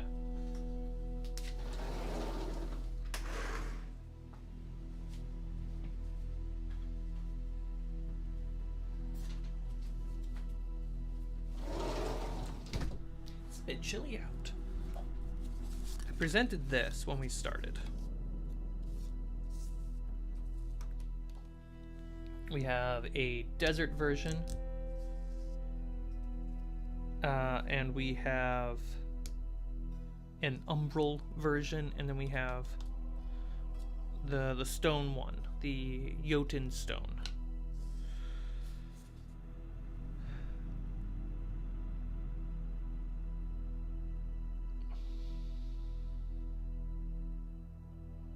I don't think we're going to get to the desert one. But I do think I'm going to be adding more colors to this stone one, because right now we have a lot of sediment colors, which is nice, since it's going to be a mix of iron cement with meteorite. But I think we can put some of these colors in there too to capture a bit of the metallic sheen. So I'm probably going to mix a little bit of these two together.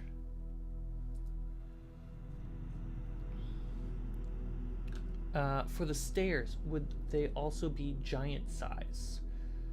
Yes.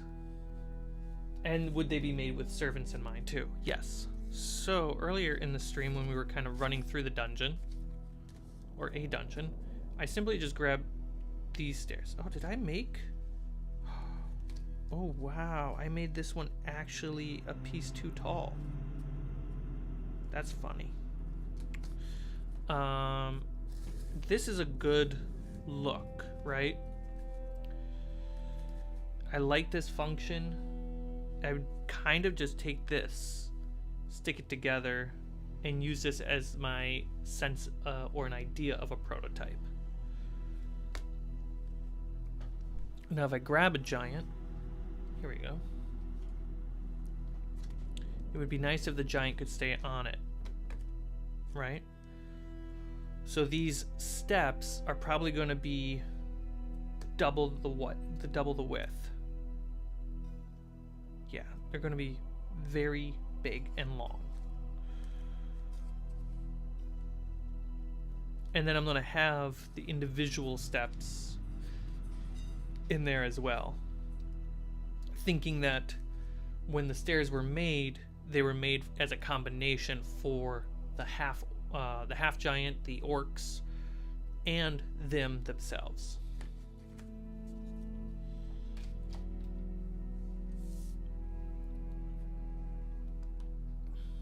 But I wouldn't be doing it out of individual bricks. It would have this aesthetic designed in them.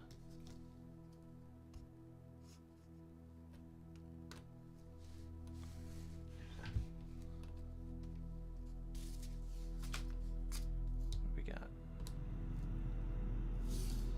5 by 5. Okay. Or 8 by 8.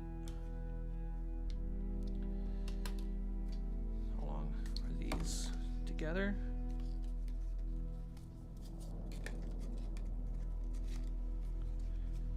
So it's a 10, it looks like. Man, those stairs don't want to stand. So the straight stairs, we're dealing with 10 wide.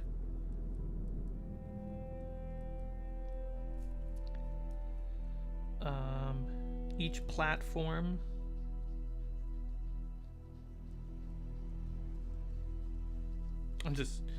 hey guys, can you see the terrain?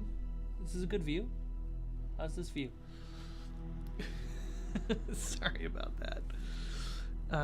Platform would be 5 by 5 centimeter.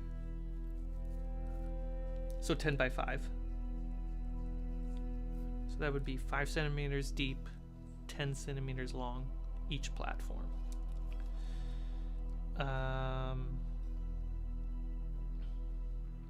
But the length, so we're essentially, because each one of these is about 5, so we're adding 5 to it. Okay, that's, hey, centimeters, man, way easier to work with. So that's a 5.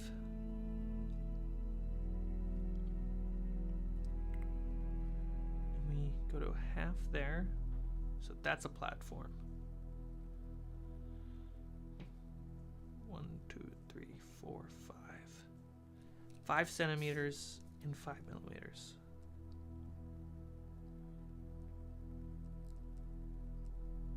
Okay. And then times that by 3. So it will be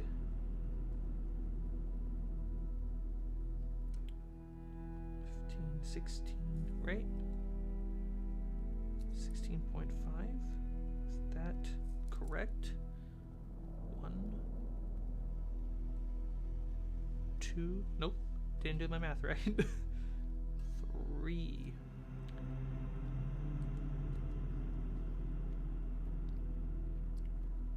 2. So we're looking at 22.5 centimeters long with 10 centimeters wide. The height still has to be the same, which I believe is about 10 centimeters. No, it's 8 centimeters.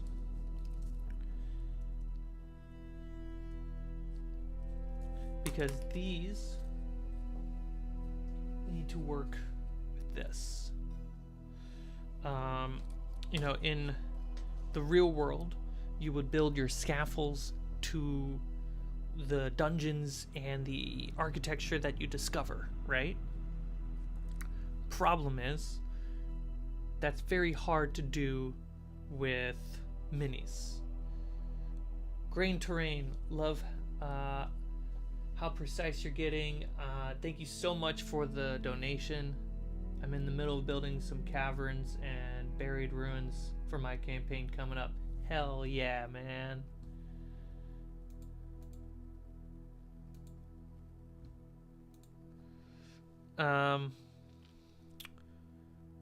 So what I did instead was make my scaffolds first. You can watch, I don't know how many episodes of stream of me building these guys. But that way, all the dungeon pieces have to kind of work with the scaffolding. It's kind of reverse from reality. So that's how big the straight stairs are. For the spiral stairs, I'm actually going to try to use Black Magic Dungeon Terrain's spiral staircase template and use that. Bridges.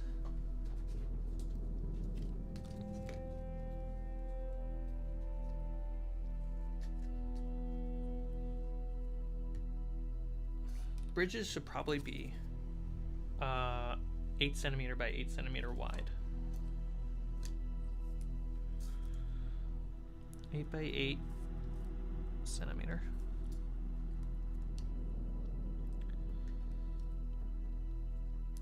What's the length here? 10? And let's do 16. So a single bridge is 2 tiles long. So if I had a single bridge, it'd be this long for a giant. I think that's fine. Yeah.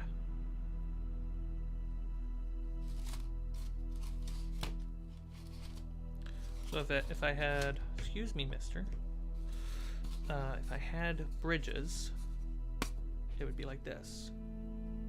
That would feel cool. But it's not giant. Would a giant bridge be double the width? I want to make sure I'm not overthinking this. Would this be a single bridge for a giant community? Like this guy, is he going to make a bridge 2 tiles wide? Or is this guy going to make a bridge only this big? That's the thinking I have to think about.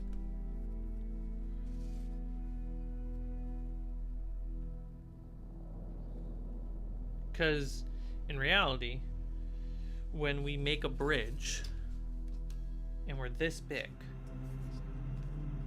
would we make a bridge only this?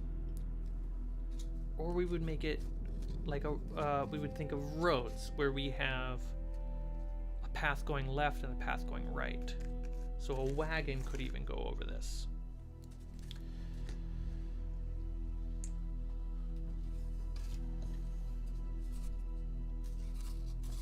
So would a bridge... Depends on the location of the bridge. This is very true.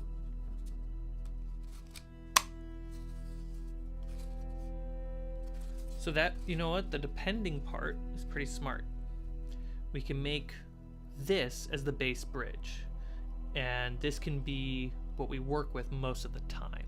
And whenever there's like a main road bridge, we can just put them together.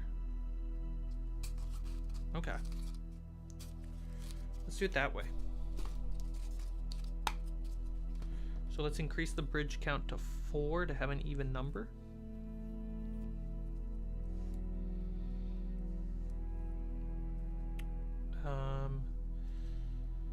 So it's going to be 24 by 8.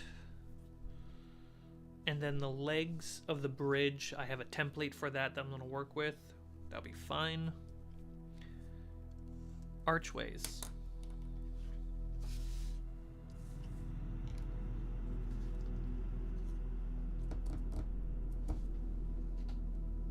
How small is this? Way too small.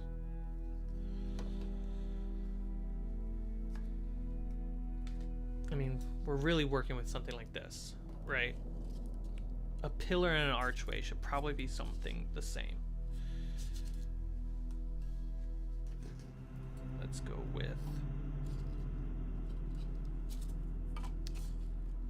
a little more than 20 centimeters. I believe inches wise, we're talking 9 inches. Yeah.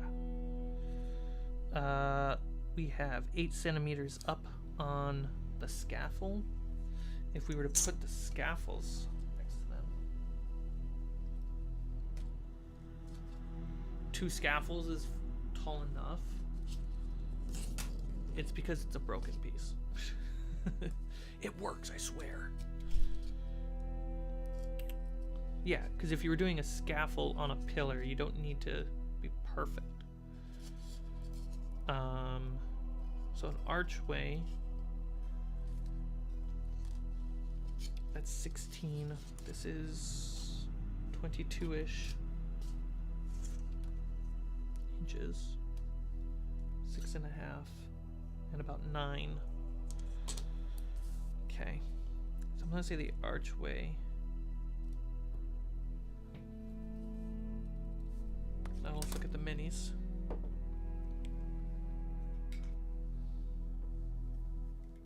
Ooh, this guy's much taller. Okay, 15 is barely the height.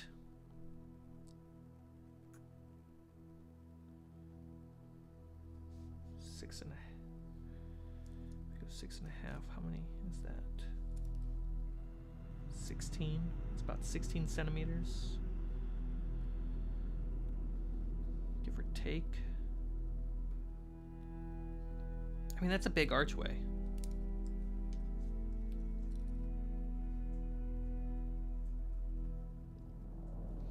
Yeah, so it can be 16 centimeters to 17, 18. Yeah, it'll be around that range. Okay.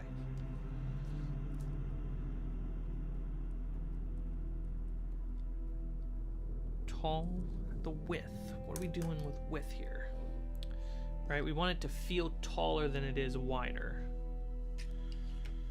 But we want about 2 guys coming through. That's very squarish.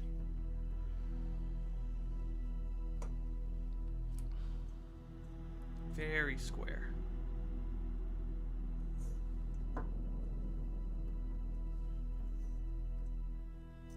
Okay, so if I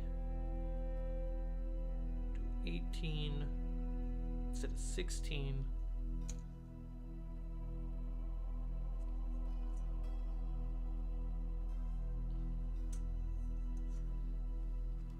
let's pull out the tiles. We want the doorway to, the archway to fit with 2 tiles, which is about 16. So the width has to be 16. So 16 centimeter wide. But we want it to be taller than it is wider.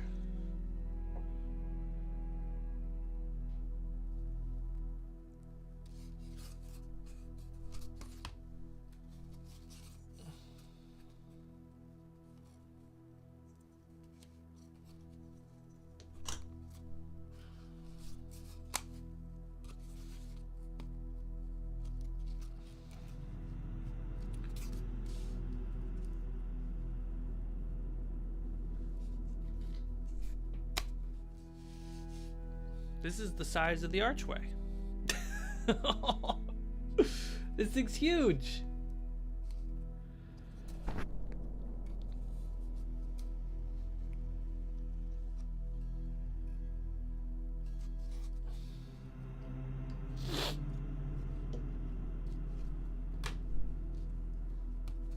Like, that's the size of a person to this archway.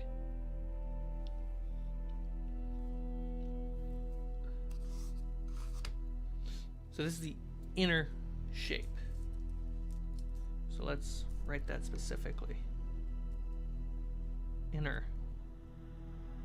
16 centimeter wide.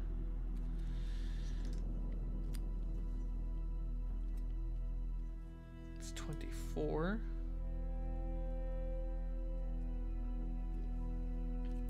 And by 16.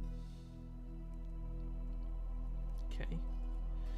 And then outer will be a plus 2 centimeters, basically a plus inch,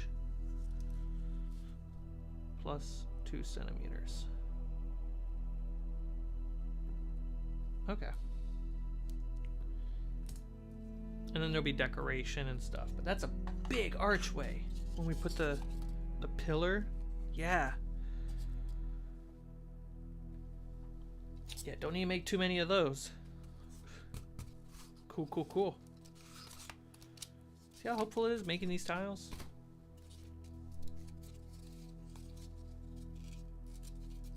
There we go.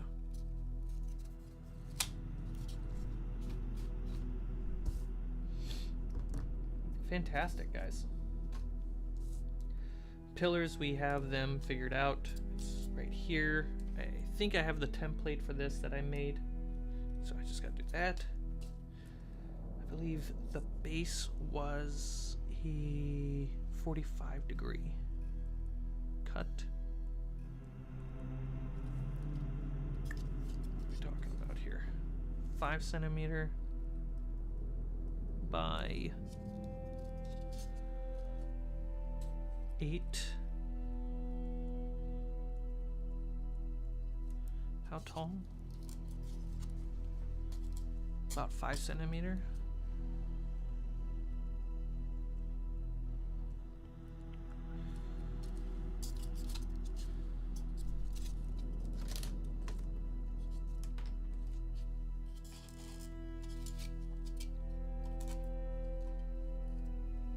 About 16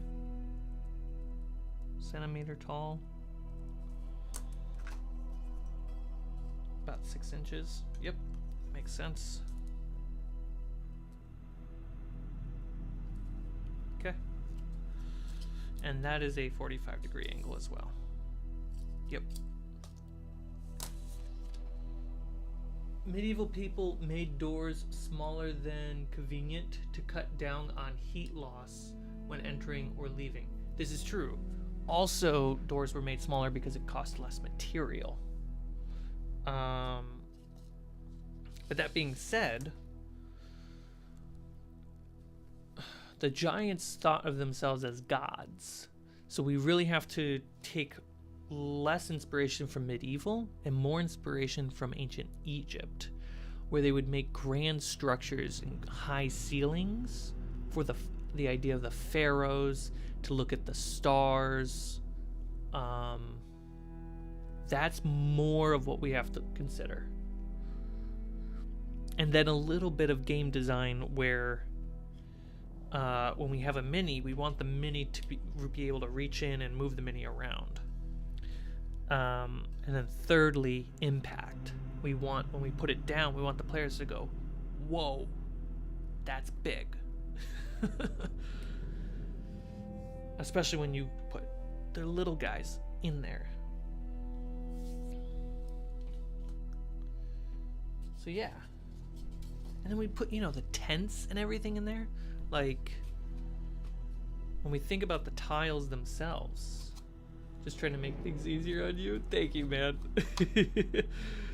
When we think of the tiles themselves, a tile, if I was to make this tile for people of normal stature, I would make it almost like a 3-piece tile or a 4-piece tile, right?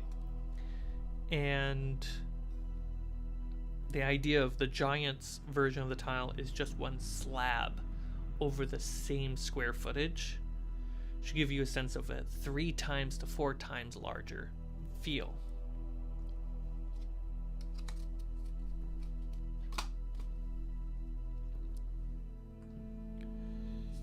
Remember, these are also scatter terrains. So we could be walking in the forest and I can put these things down, right? We're walking in the woods and I put this pillar down. That means there's a ruin somewhere underground could exist because this thing exists. You can also consider not using actual arches, considering these are supposed to be fairly primitive society. Actual arches may not have been invented yet. Ooh, interesting. We didn't figure out arches until 2000 BC. 2000 BC would be the end of ancient Egypt, right? Well, no, an archway would have, whenever we had a doorway, a tunnel, we would have an archway, right? Or Or are we picturing two different things in our minds?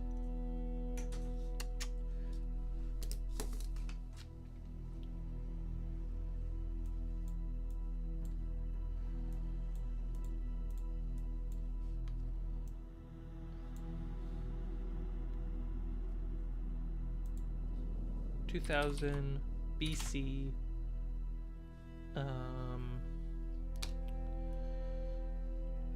archway.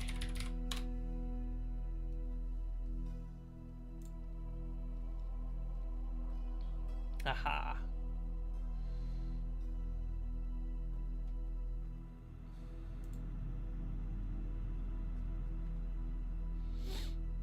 Did ancient Egypt have bridges? I feel like they would. Ancient Egypt had sidewalks.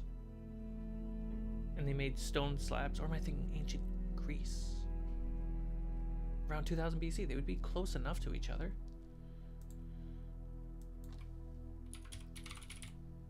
Let me screen share what I'm looking at.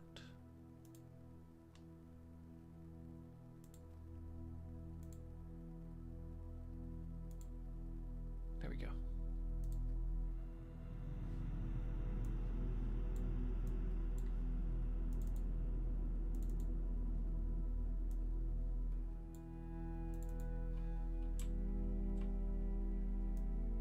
Shrink that. You guys can be on screen. I don't mind. And boom. All right. So just a search of, I did 2000 BC archways. This is what I kind of quickly got up.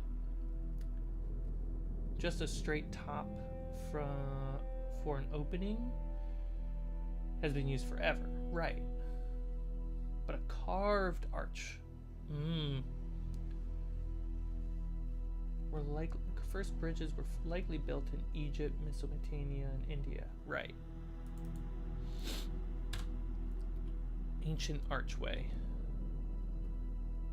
Yeah, we're looking at things that just right off the bat I'm seeing ancient Greece and Rome.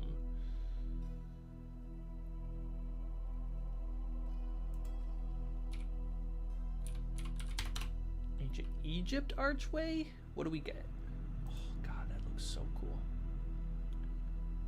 This is the feeling of what I'm trying to capture. This is the closest archway you get.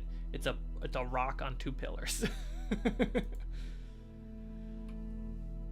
So it's not an actual arched archway.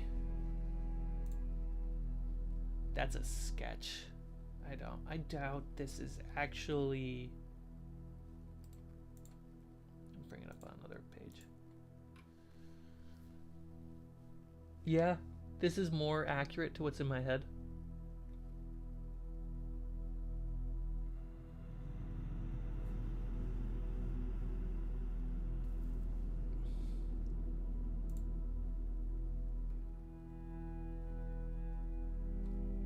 Yeah, because this would old stone ruin ancient Egypt stock.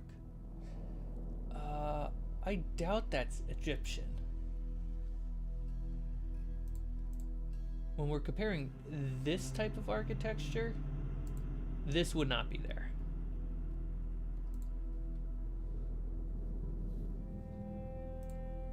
Yeah, we got more just squares.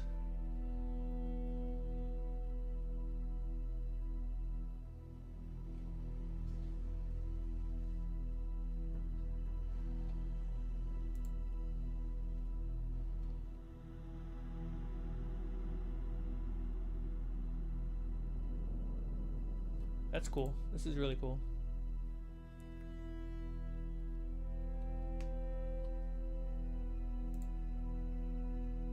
Oh man, that's another thing when we were doing the dungeon layout with the tiles at the top of the stream. A thing to consider is that we were laying that out horizontally. These dungeons would be one down, so the stairs are actually really important if I wanted to actually get the sense of diving deeper into a dungeon. Obviously, I could just say we go downstairs and move one room to another. But that's something to, you know, keep in the noggin.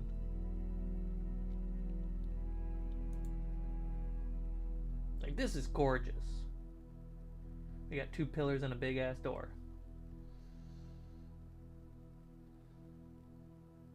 We're generally considered to have been the first to use the arch in Europe.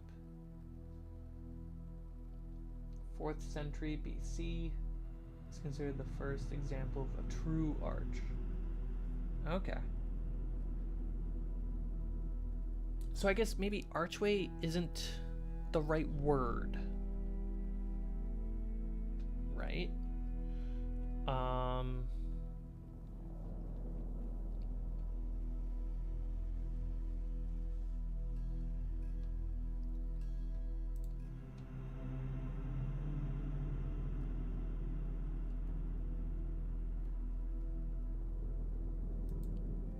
It's really just that, but for giants.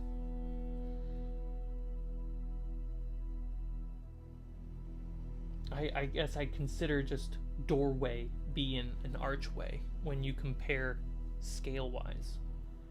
Yeah, what would be the right word then?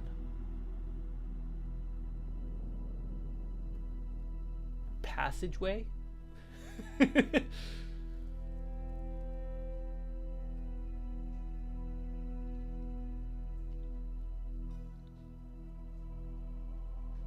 If I bring up the image that we're using for the thumbnail,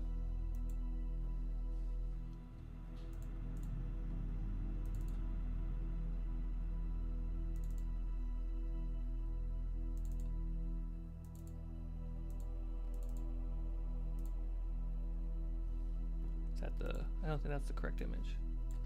There we go.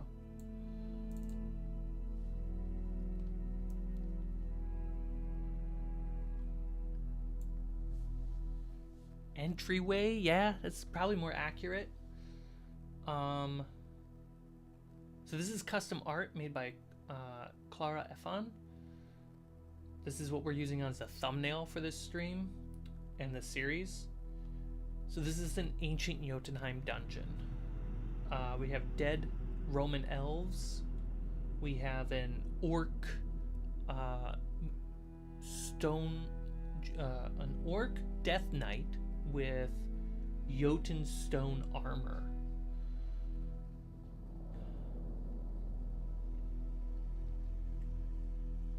I kind of wanted to capture a bit of this kind of verticality and this architecture in the entryway, the doorway.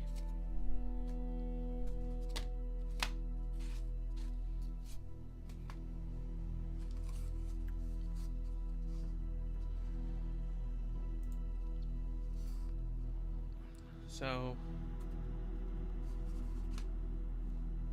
this would be the entryway. I can also, if it's just going to be here,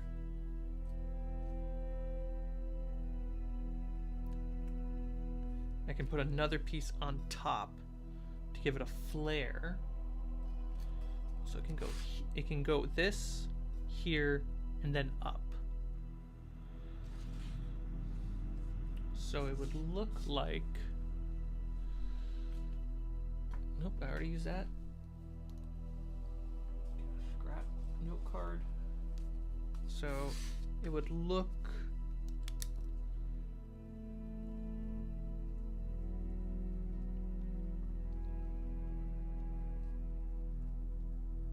like so.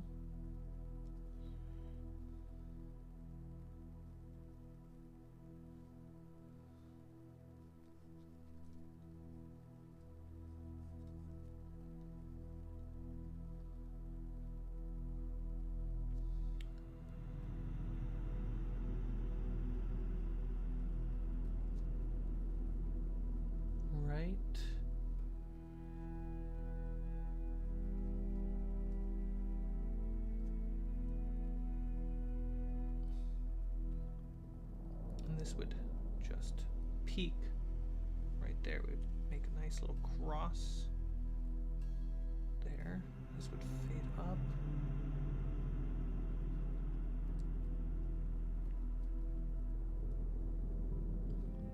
Go a little bit taller on the side.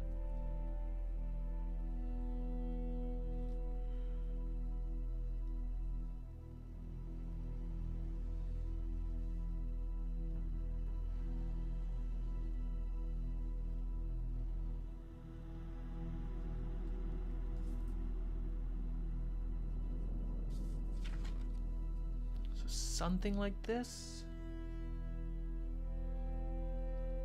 And we're doing the layers effect.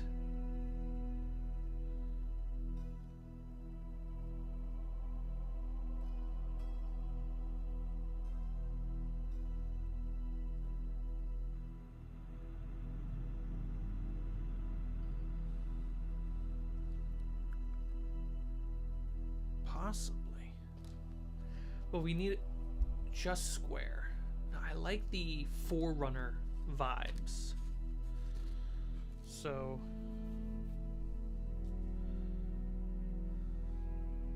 let's try this one more time. I'm going to start with this and go up.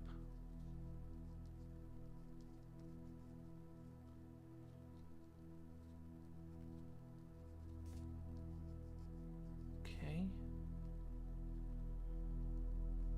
That's just going to go up to a point and fade off. Kind of like what we did with the pillar. Okay.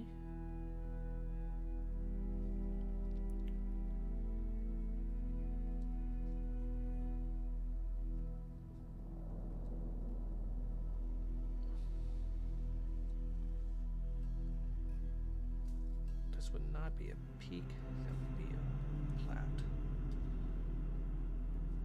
We can put something here.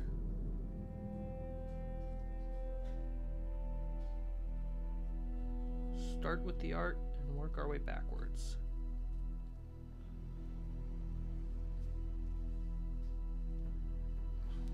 Okay, I'm just making one hell of a dungeon entrance versus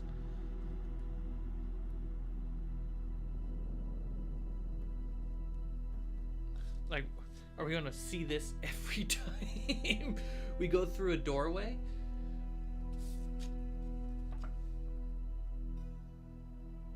Right?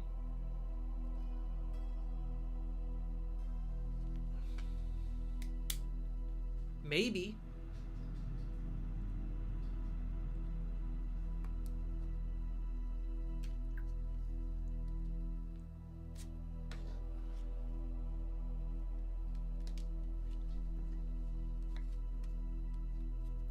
But these were also... Okay, wagons. Technology levels. Let's think about that for a sec. They mostly Stone Age, but they have elemental powers and they create the first use of arcane magic.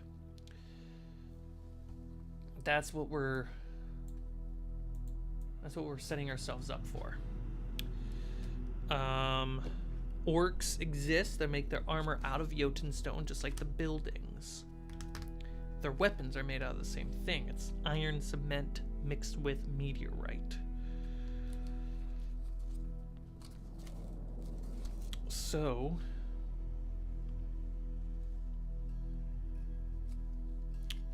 it can eat in a little bit, totally. Yeah, it can eat in a little bit. We said this is about 6.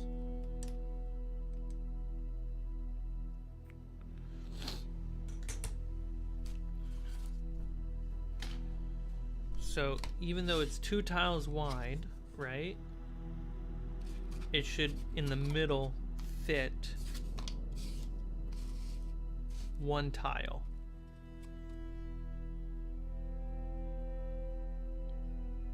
I think that's okay.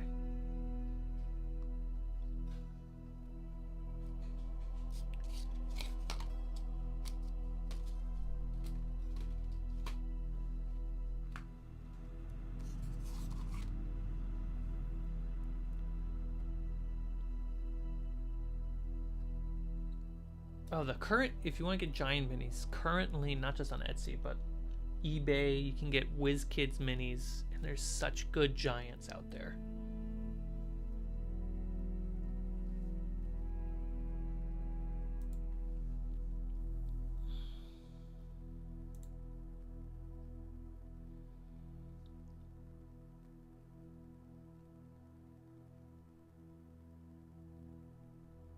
Yeah, because this wouldn't be a peak, it would be cut like this.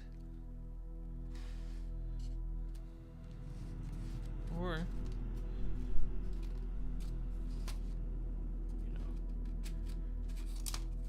simpler the better. Right?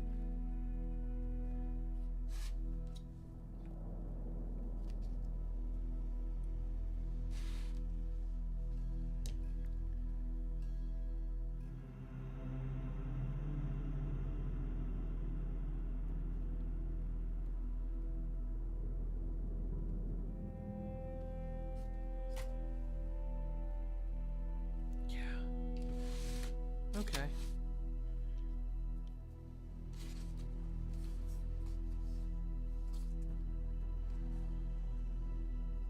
This is what we're going to be working with.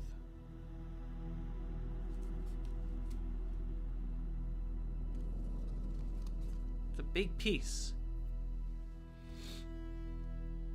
It's a very big piece.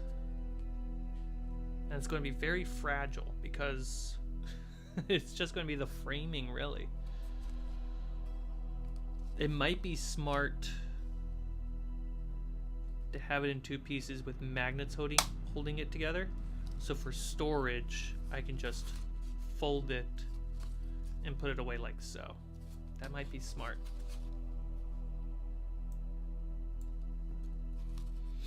If you look at medieval city gates, surprisingly narrow, often barely wide enough for a single car.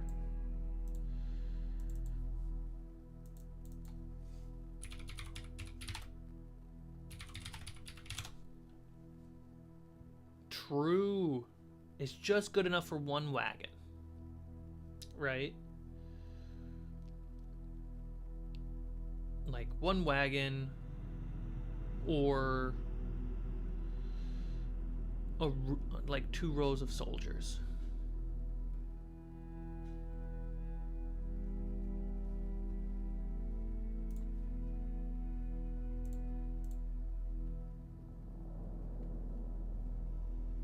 This is the vibe, but logistically, look how tiny that is.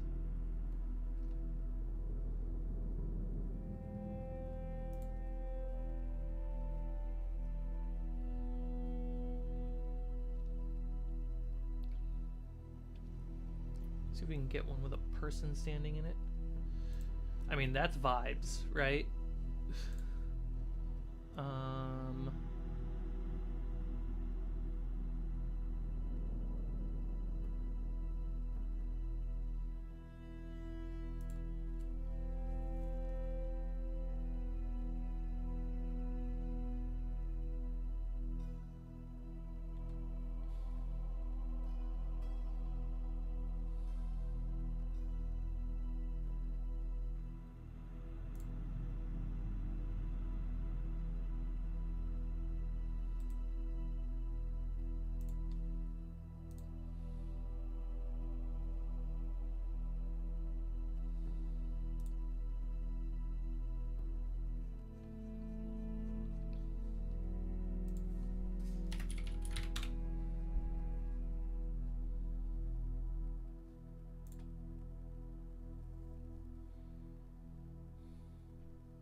Maybe a thick wireframe on the inside too.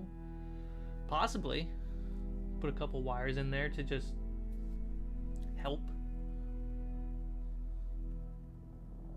That'll probably be smart. It's a good idea. That's not.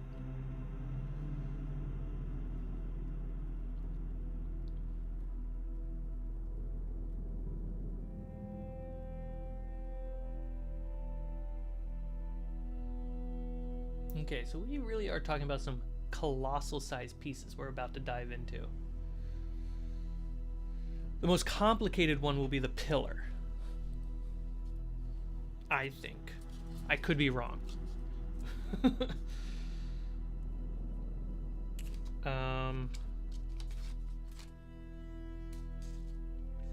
Probably spend the remaining time on the stream just focused on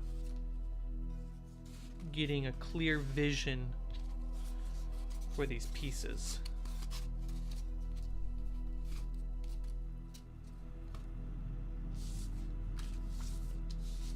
Which is important. We gotta know where we're going for the future streams. And fade. All right.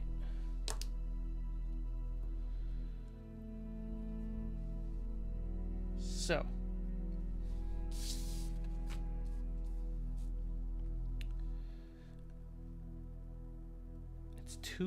It's too wide, right? Which is 8 and 8. And we're saying about 24 tall. 1, 2, 3, 8, 8, 8.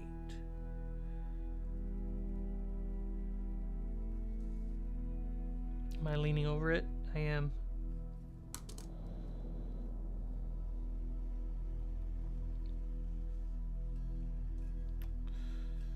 Okay.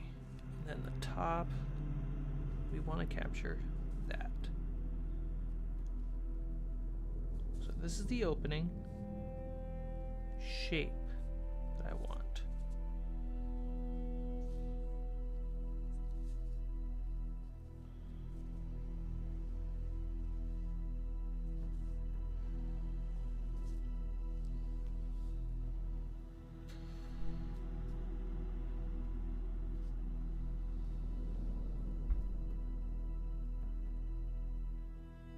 Might be too tall.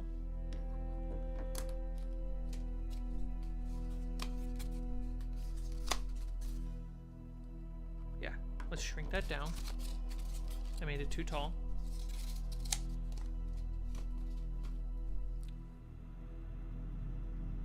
So cross that out, and that'll be the 8.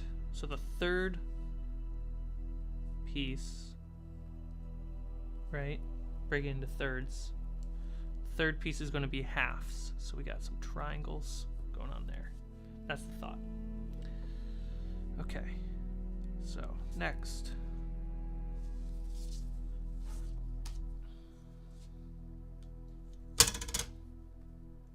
I know, that was loud.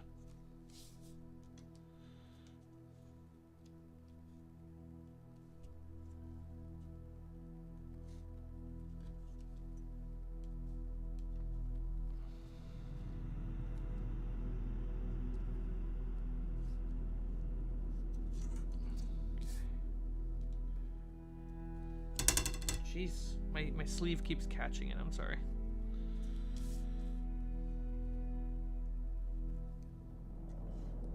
Okay, then we kind of do this. There. So dealing with that.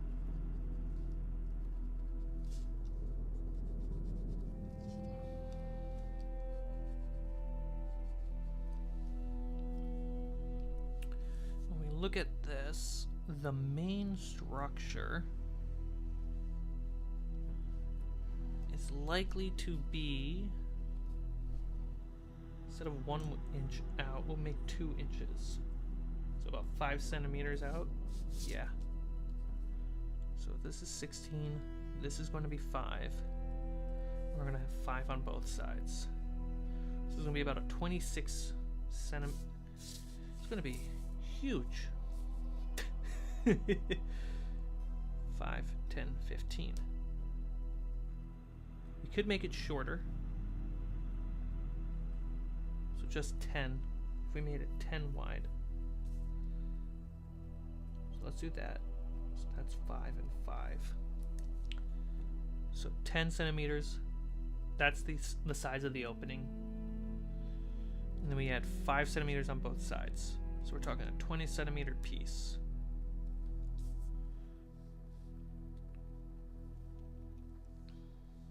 Okay. This goes the full height up. So 8, 8, 8, 20.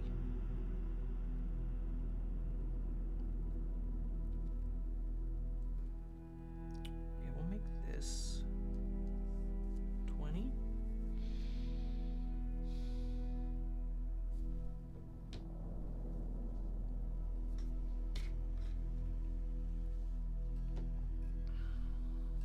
Yeah.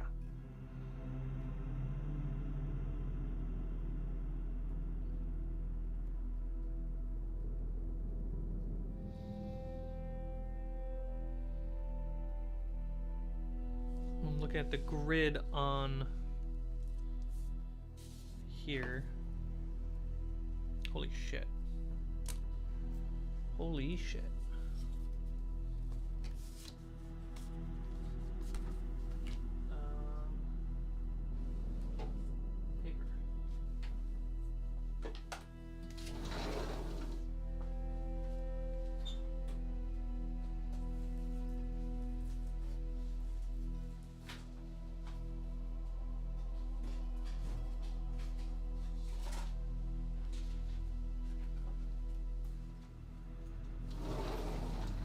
Blustery out.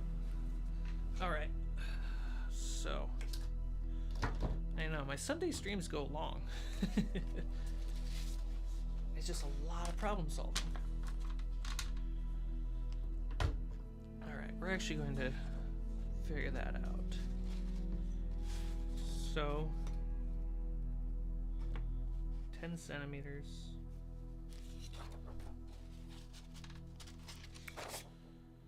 We got a full 10 there, goes all the way to 1. Great, great, great. Saves me some time.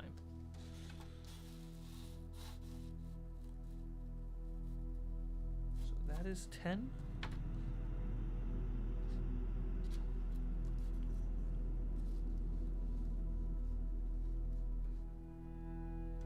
It's about 10 right there. On the inside. Got it.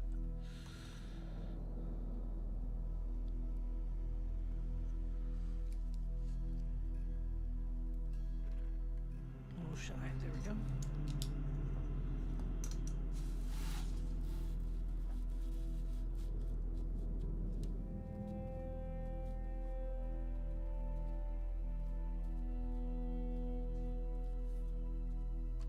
That should be about 10.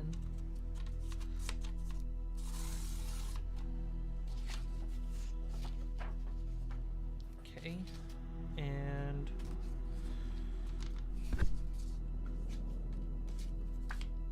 so this should be how wide the entrance is. Just a little bit wider than that. That's fine. Okay. Okay.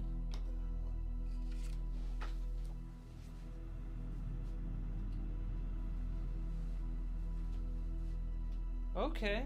That feels good.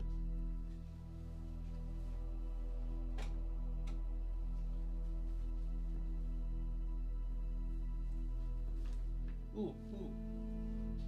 This guy? Yes. All right, 10 centimeters wide. Height. Should we do 15? Or do we go for a full 20? So this is 20 height to my hand. We're literally just trying to figure out the opening. That might be too tall. How tall are you? just under 15.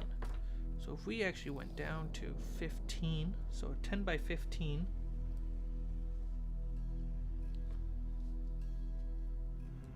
that feels good. Okay, let's cut that.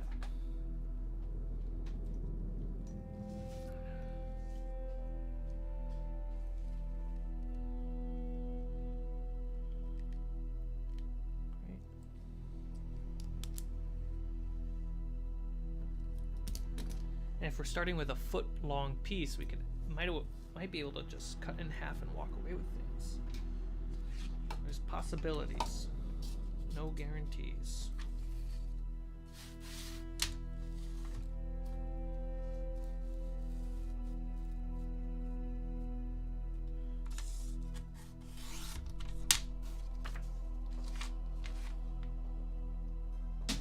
All right, so this is the entry.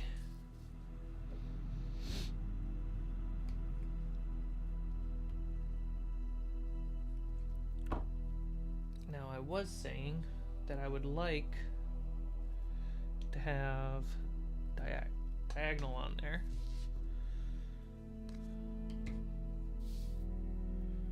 So if we fit it in the 15,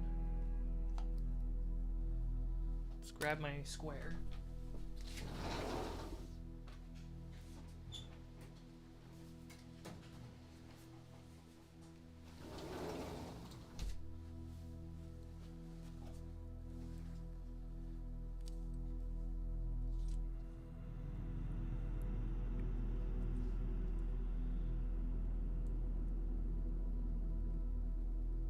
That's center.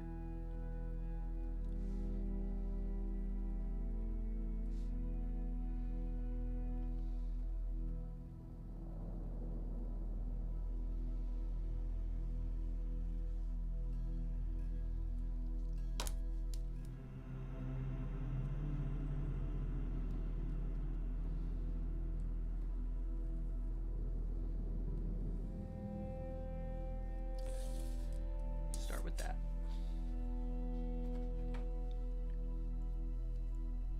Where will the arch be? A temple, a palace might have a unnecessarily high arch.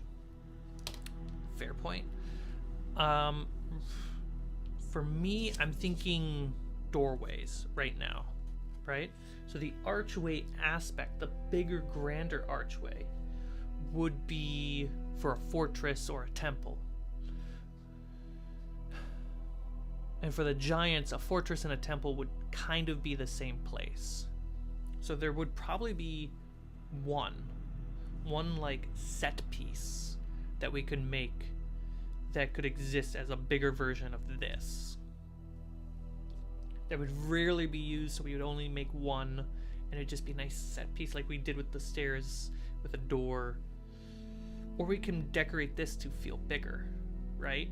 We might be able to make bases that make it taller, and that this piece can be used for both.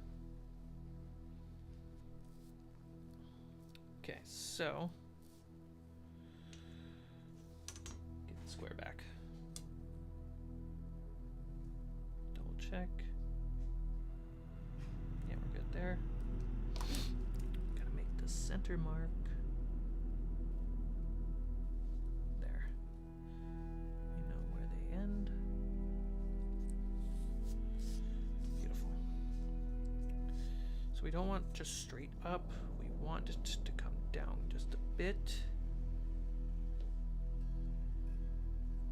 So what if we cut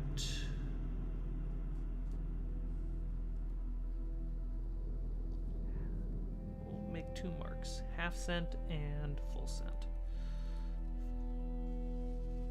So that's 5 millimeters. Oops, going a little diagonal. Let's just, there we go. Oh, that's not bad.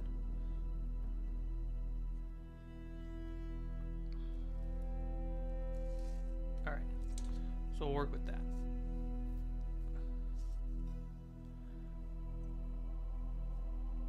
do we want to cut? This is very thin. That's okay. So it would be 19 and a half if we did it that way.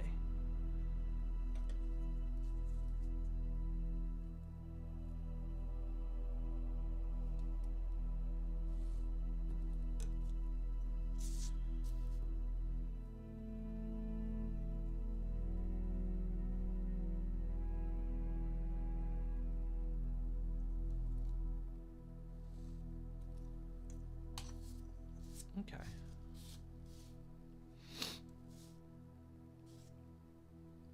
So we could have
so that would be the archway. Or like, not the archway, the doorway that we could double up as an arch if we put a piece down below. Okay. So 20 centimeters high. No, I'm wrong. It's 15 centimeters high, about 10 centimeters wide. Hades! All right, so this is what we're working with. So that's a neat little prototype that we have there. Prototype for pillars, we don't need to worry about that too much. Bridges we'll worry about later. I think the next things that we're going to be building are archways and pillars. Stairs just takes a minute, so we'll get to that. Okay. So we have this. How wide?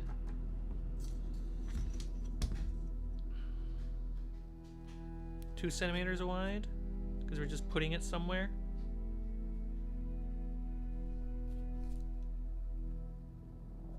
Yeah, 2 centimeters wide is fine. Okay, so we have...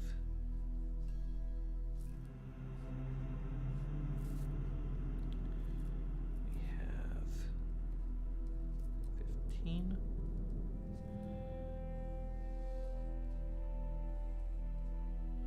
And how tall are these?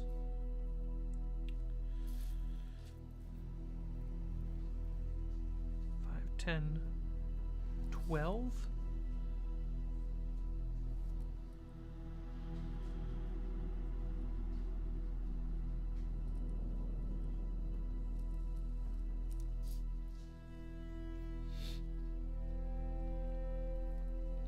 Alright, looks like I'm taking off. Alright, Chance, take care of the goblins. Have a great rest of your Sunday and your weekend. You can even put an extra piece in the middle with magnets to make it wider. Oh, because we split it. Boosh. Yeah. That's a...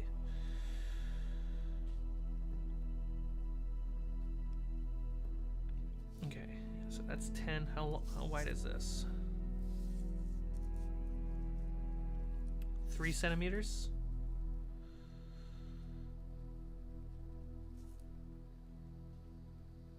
No, this, that's 3 centimeters right there. Cool. So how in is that? From 10 to 3.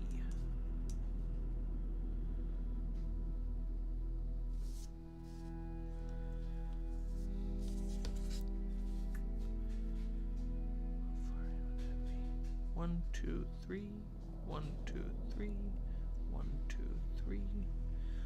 So that's about half, 3.5.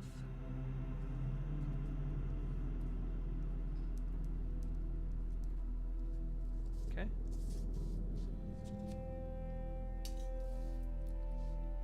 Am I going to mess this all up once we start cutting foam? 100%. But this is our foundation. This is a 90-degree angle. What do we have for the angle up here?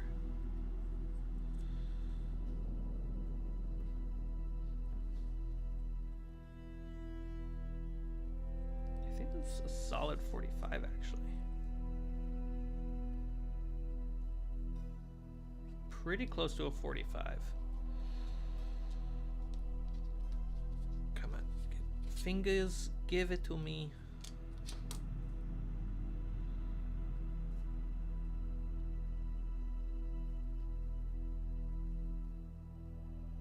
Oh, sorry, this is where I go.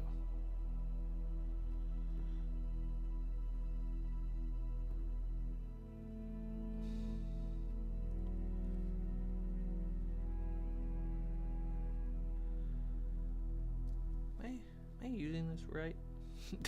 Here we go. That's incorrect. Yeah, it seems to be about a full-on 45. All right, great.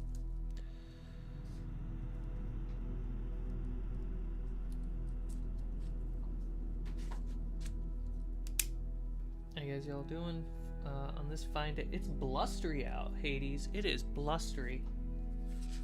Winnie the Pooh would be flying everywhere.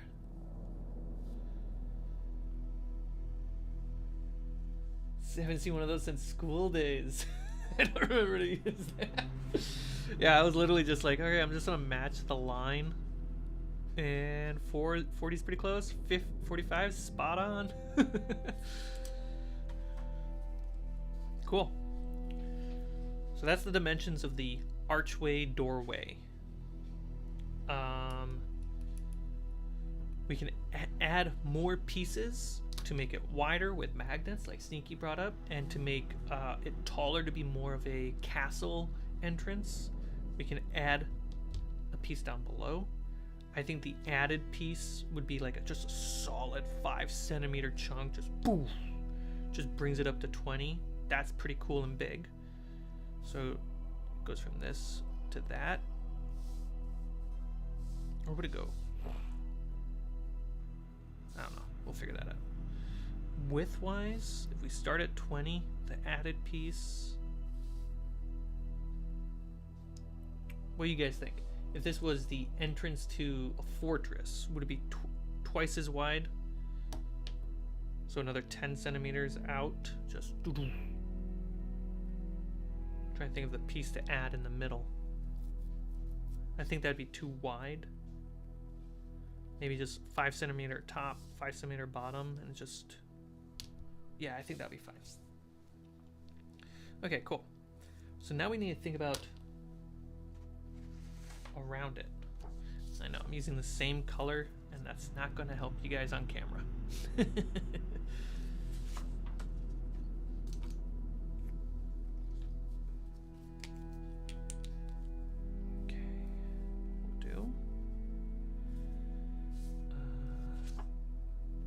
Flip it.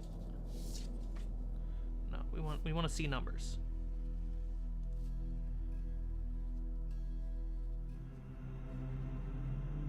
There we go.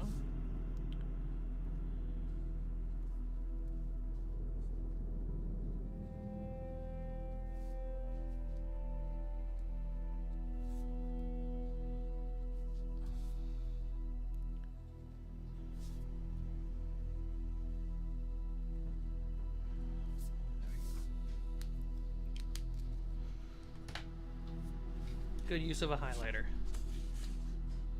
Now you guys can see.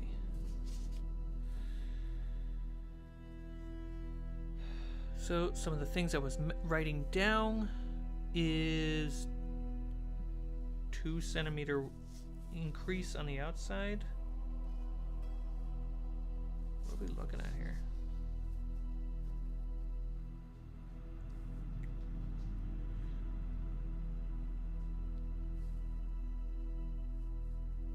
So this is a 1.5 centimeter increase on both sides.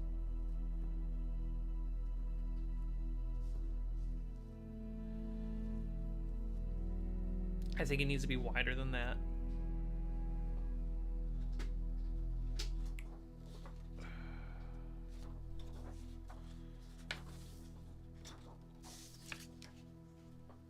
I want to be bigger because of defensibility.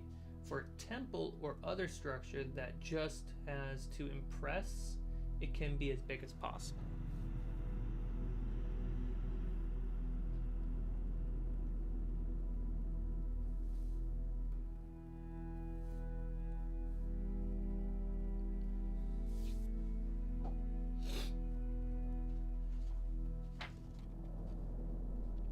So let's cut this.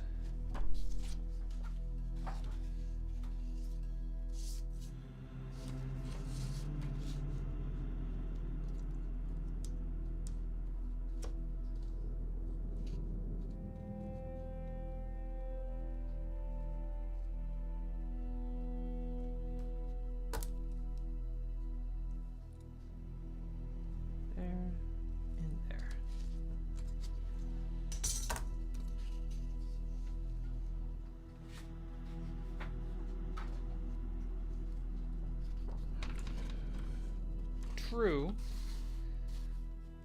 but I think the giants would have temples and fortresses essentially be the same thing. So the sense of grandeur would exist in both places. Remember, this is ancient people, so the sophistication of separating the two for the purpose of defenses has probably not been thought of yet.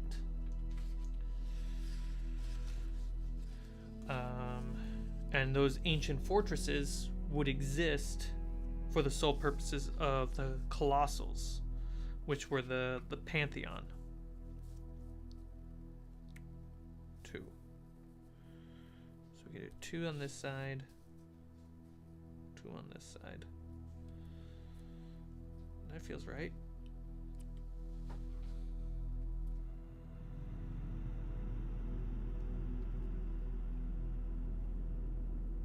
How big are you?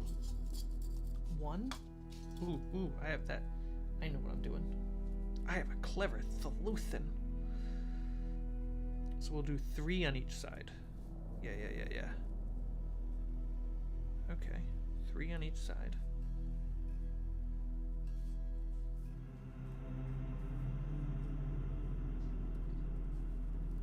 Brilliant. Cool. And then this strip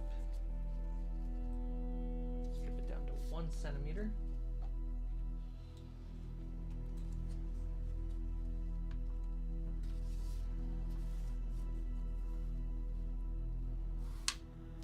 I need to mark it.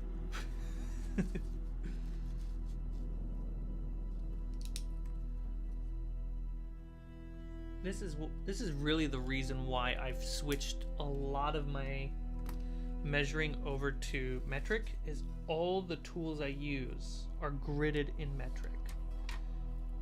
So it's like, why waste my time? Mark this one too.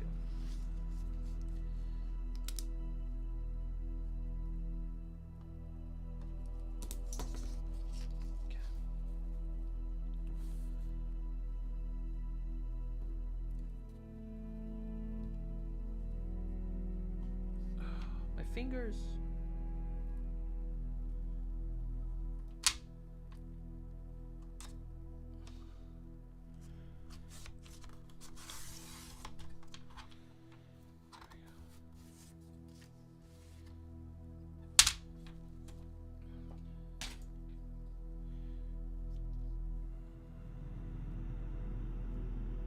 Right. have something like this. All right, let's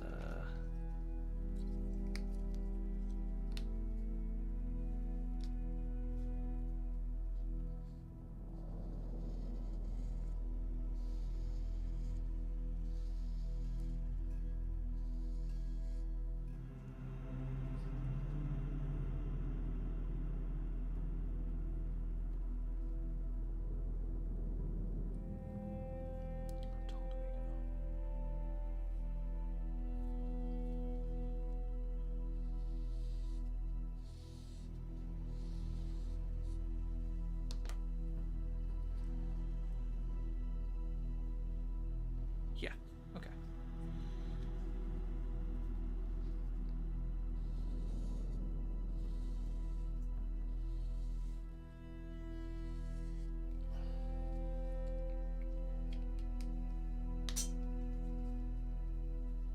That's the design for an archway or a door for giants. Both could work. Yep.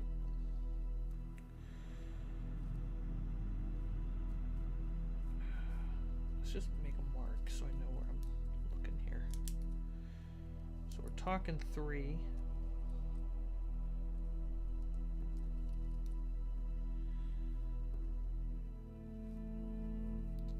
And then we have 3 here. Beautiful. Line those up.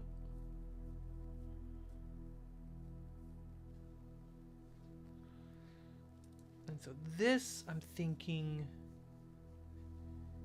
1 centimeter.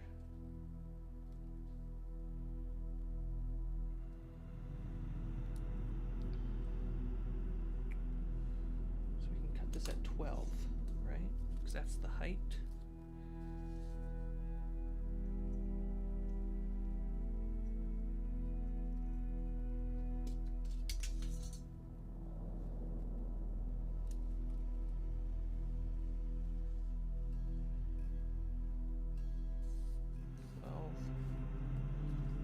Straights.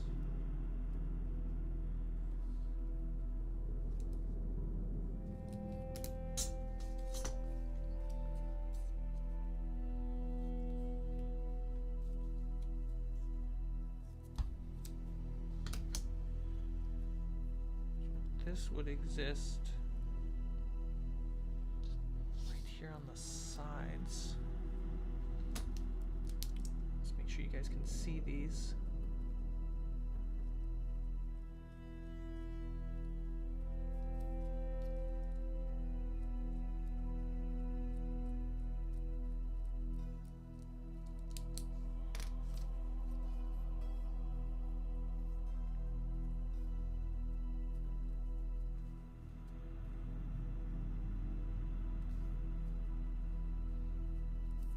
Do I have my tape in here?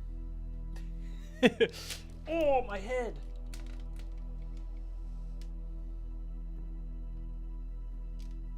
We're all good. Yeah, my tape's right here. Deep in this build. So let's start with one side.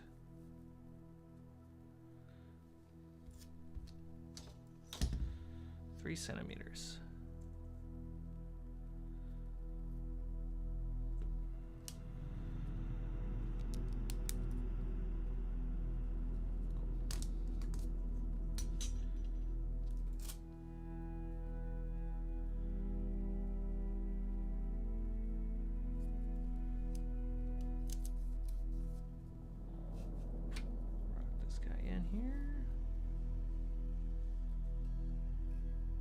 Line up since I'm using the grid.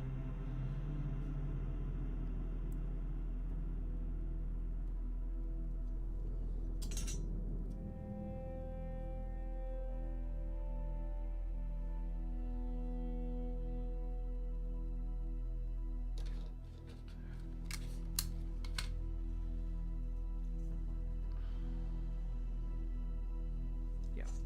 All right, cool.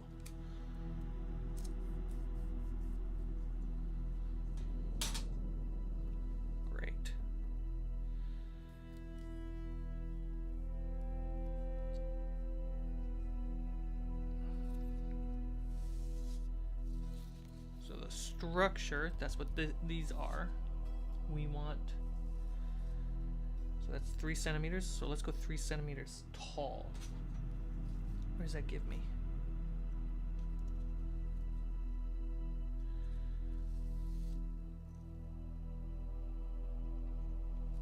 Okay.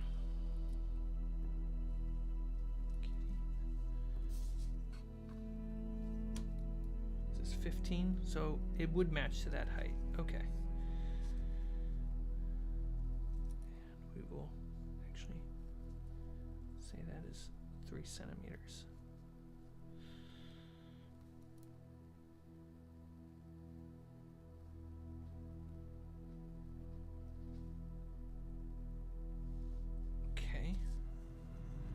Go there, and then we work our way inward at a exact 45.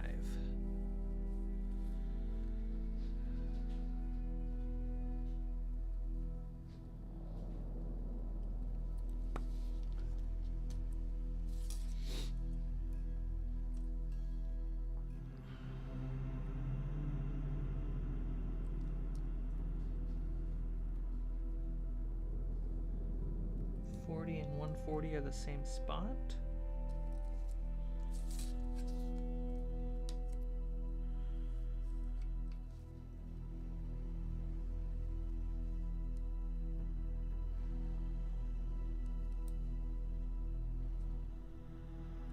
That's incorrect. What did I just do wrong? Oh, there we go.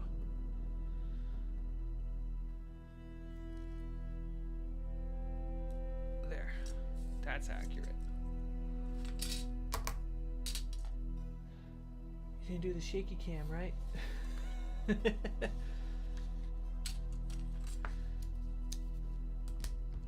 draw that line.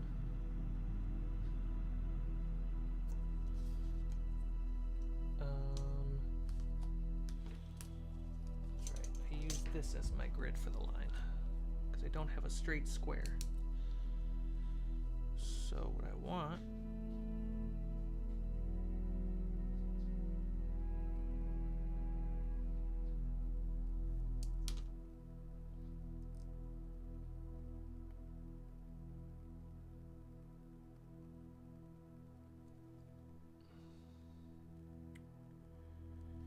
should hit there.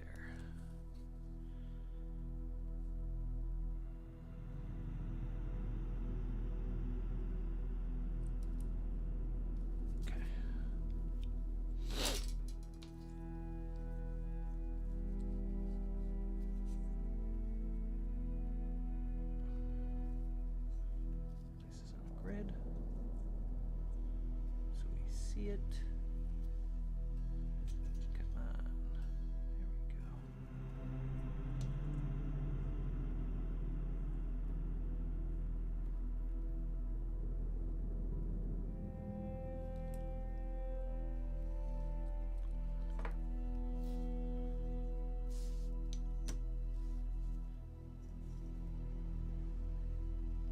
Imagine doing this on foam on your first try.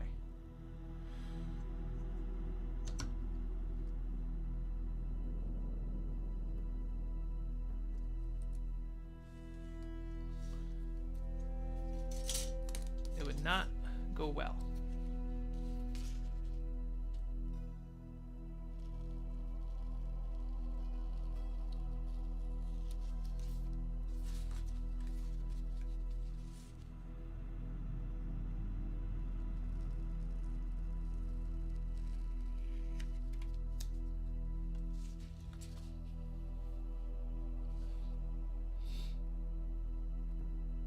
I can also use the grid and follow corner by corner. This is true. That's what I did for the cut. And I am, it looks like I'm slightly off. Yeah, I'm just barely slightly off. Okay.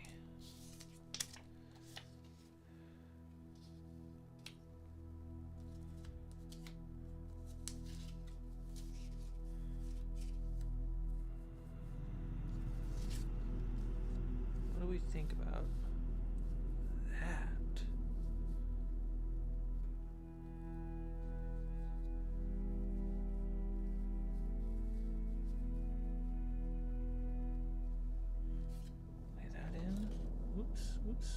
let's put tape on it.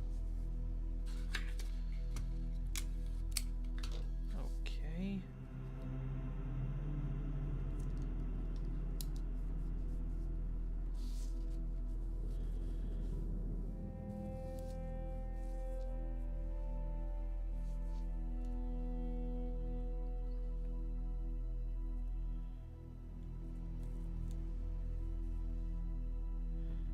That's when we hit that 20th.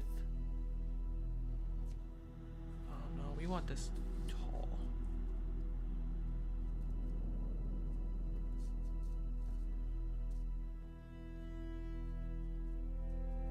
How far in is that? 2 centimeters? 2.5? Okay. What's the total width of this beast? About 16. Oh, we're like, this is 2 tiles wide right now, guys.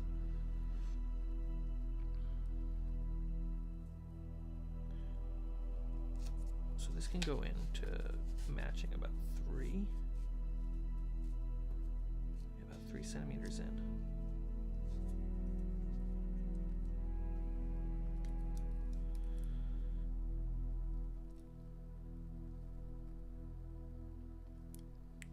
That is 1, 2, 2 centimeters.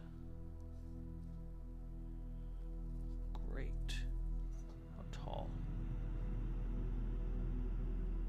Pushing 7 centimeters.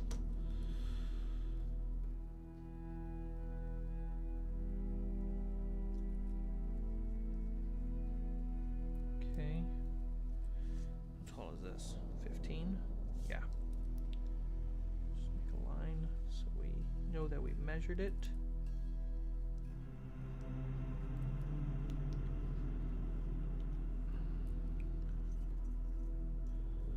How far apart are these? Close to 6, but not exact. So that is 5 centimeter and those are, yeah, those are millas and whatever's below milla, I think killa? No, I don't even know. So we have 1,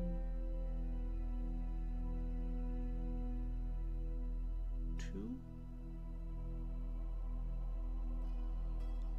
3, about 3. So, 8 millimeters.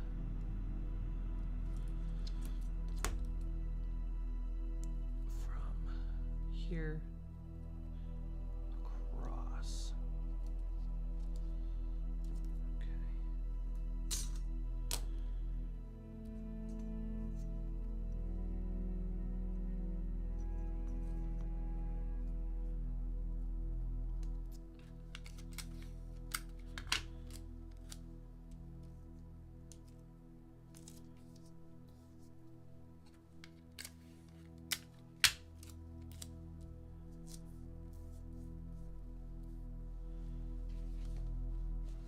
How accurate is that to our earliest predictions on the scale?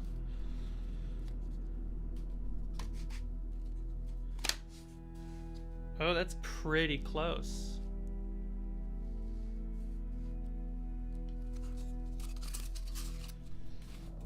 What I like is that this actually ended up having a church-like vibe. So this is the opening.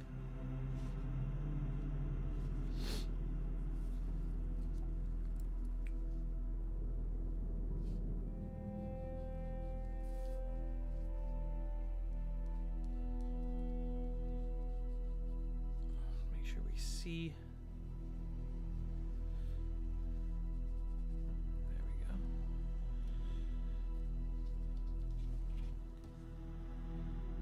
So we have this. The giant can come and go, no problem.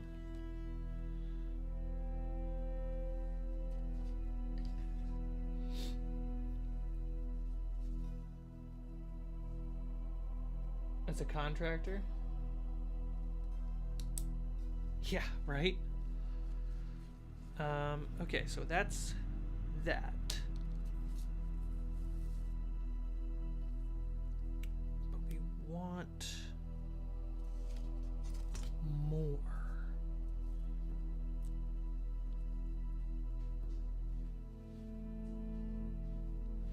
So if I was to do it this way,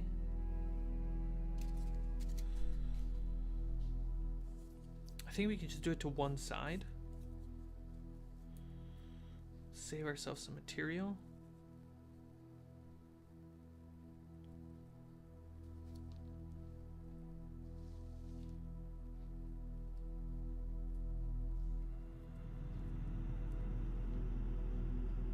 It would be further out. Yeah, it'd be like right here. And then that would go up right there. Wish I had my smaller ruler with me.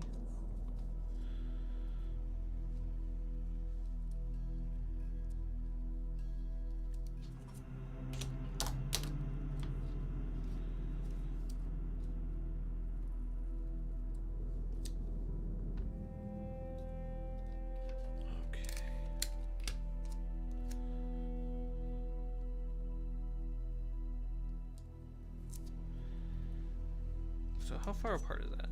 I think that just used up, yeah, so it's 1 centimeter in, 1 centimeter out. So that's 1 centimeter and 1 centimeter.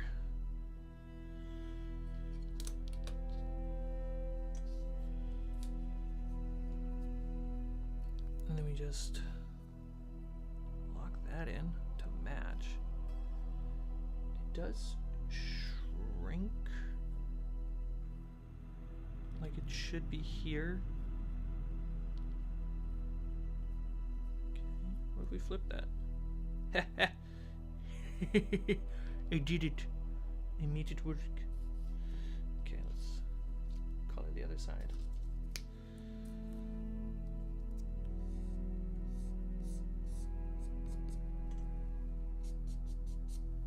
What time is it? Oh, man. Okay.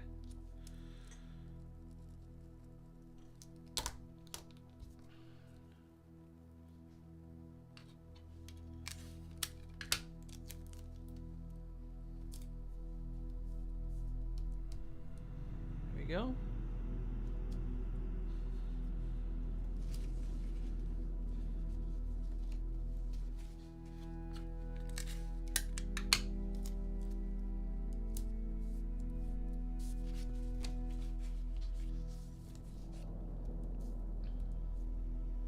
So we'll have a type of like pillar indent that goes up here. Remember, this is just the opening. I can actually take a pencil rather than a pen. Assuming I have my pencil around here. There it is.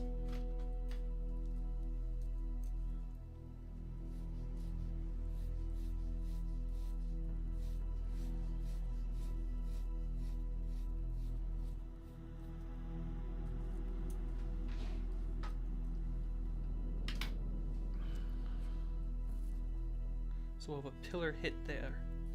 And by pillar, I mean maybe like a centimeter out. So it's a centimeter that comes out and it's a centimeter wide. So it's just a little centimeter strip that just goes up, goes this way, and will go up even more.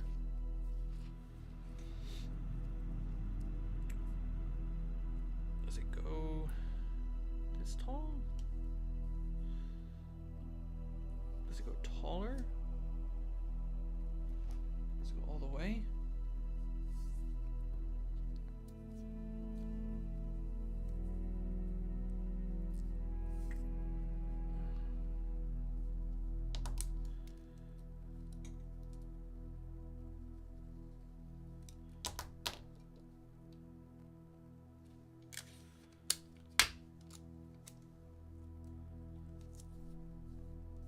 Okay.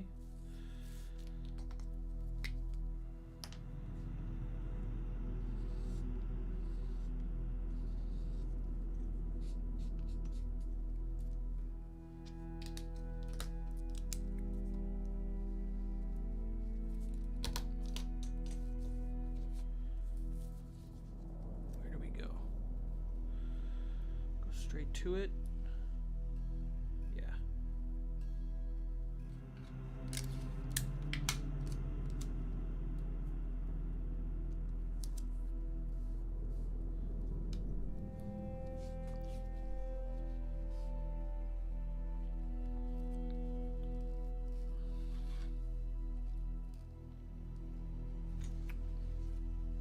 How tall is that? 5 centimeters?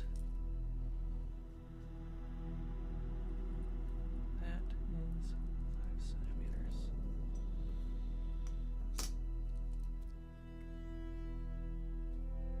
And this is 3 centimeters.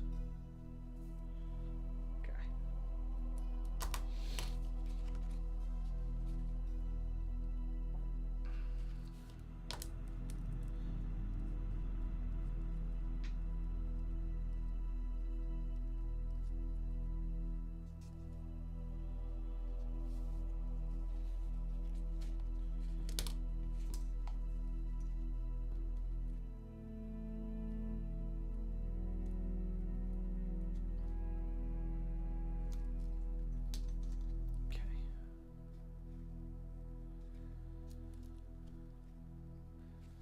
And then we cut the top off.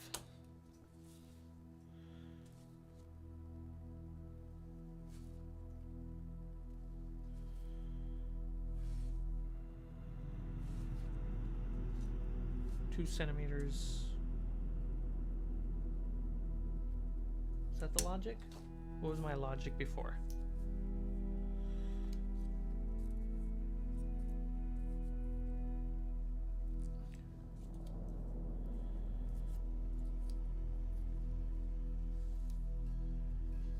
Yeah, we can go 2 centimeters down.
Five centimeter wide.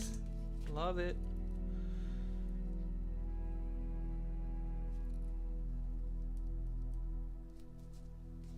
So this spot is 2 centimeters wider than this spot.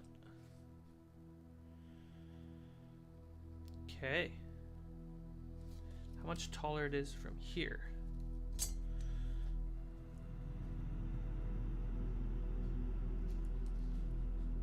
About 11 and a half. Okay.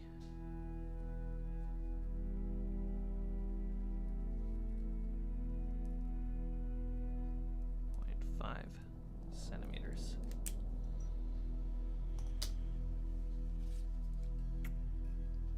All right, so that's a doorway. A giant's doorway.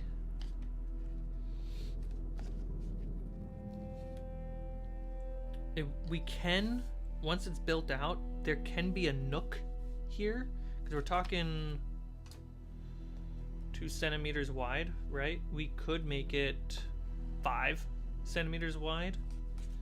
So that way, hear me out. Do I have one of them out?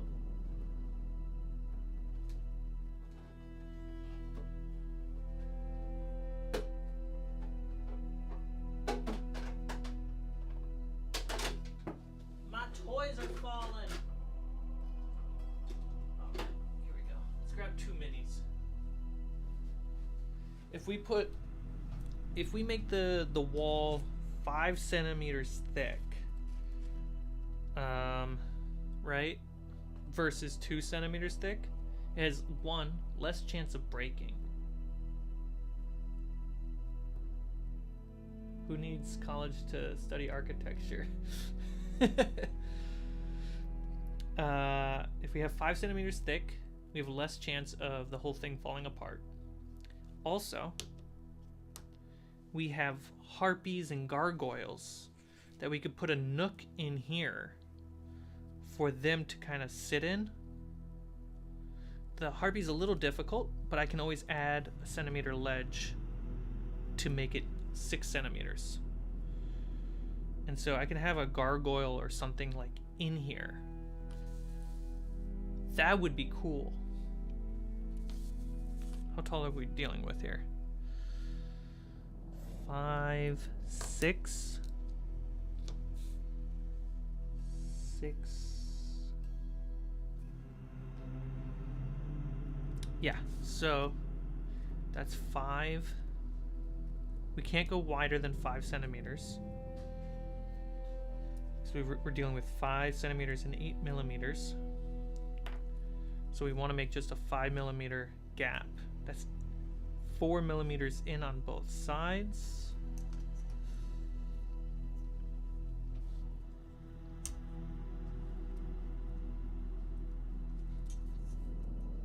Height. How tall? How high should it be?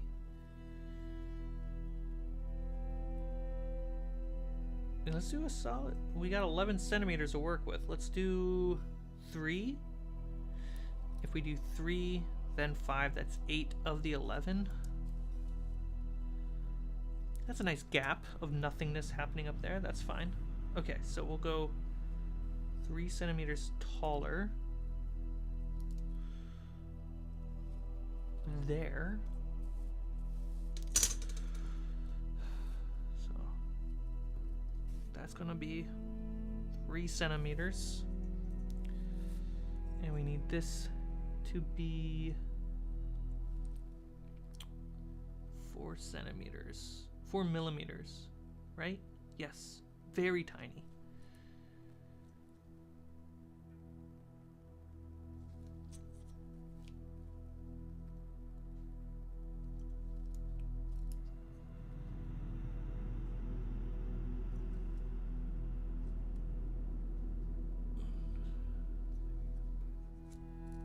Smudge on my ruler, making it a little difficult.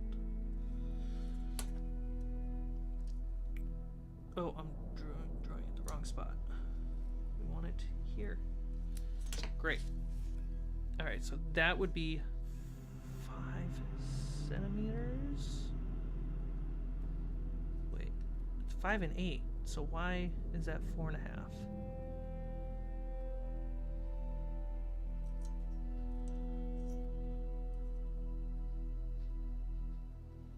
Oh, because I'm measuring from a pillar to no pillar. Oh, I messed it. Oh, because the pillar took up the 4 centimeters already. Hell yeah. So it would be just pillar to pillar. You can just do it that way. Super simple. Great. And then we are going to make it 5 centimeters tall.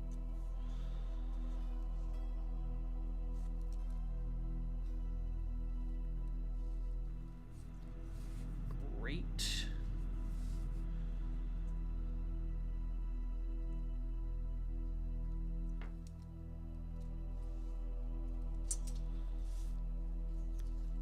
We'll do a little connecting. Fantastic. So this is 5 centimeters, 5 centimeters, 5 centimeters. So you could put a gargoyle in this nook. You could put a harpy. Put a hag. You can put whatever medium-sized creature you want in there to decorate it.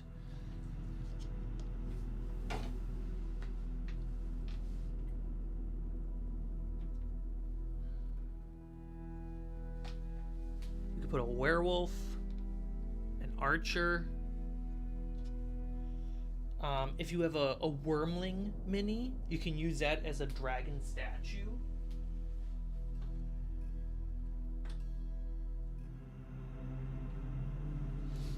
So that's going to be dope. Having that's going to be great. Jim, hey C Mike, found out your channel very recently and glad to catch you on live stream. Hope you're doing well. Thank you, Jim. Yes, doing quite well. I'm gonna be ending the stream soon. We went really long today. I gotta go do my patriotic duty and drop off my ballot, and then I have a lot of client work I gotta get done for the rest of the day. But we spent today going over the new textures that are gonna go onto the stone dungeons. We started the stream with actually using the system and building out a small dungeon, and we ran through it. We have a prototype for pillars. Oh my god, these pillars standing next to this doorway, look how cool that's going to look. You guys can't see because it's punched in.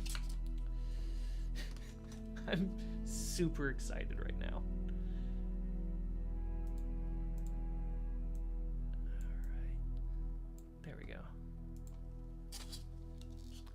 Look how sick that's going to look. Oh yeah, good vibes.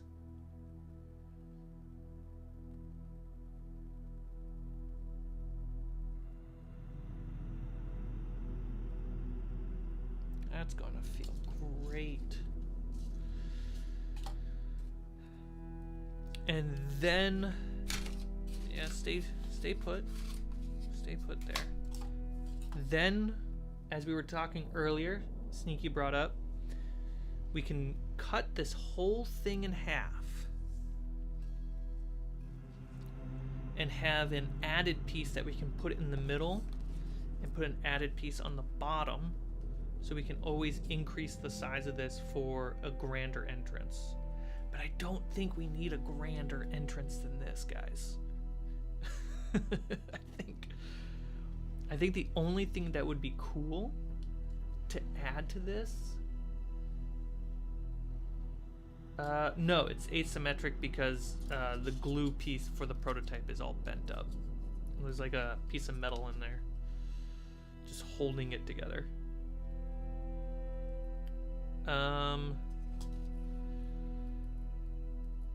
If we put, let's say, a 2 centimeter base on the bottom of this, we can actually put magnets.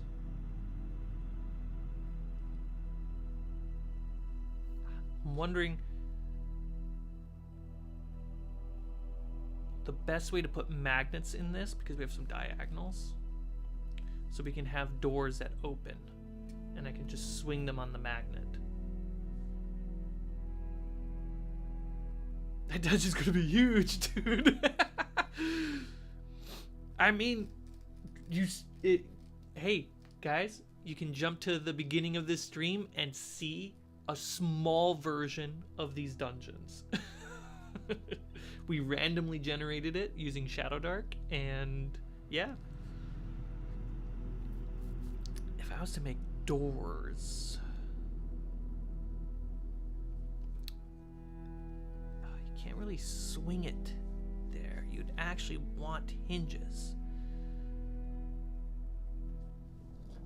How do these work?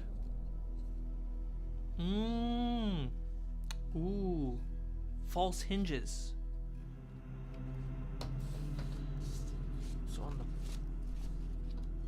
So I could add some foam here, and the doorway reaches over and magnetically connect there. Okay, I can make the doorway another day, or the door if I wanted like a big stone door. Yeah.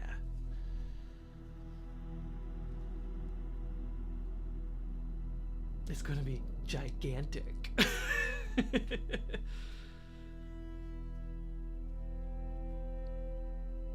This is satisfying, guys.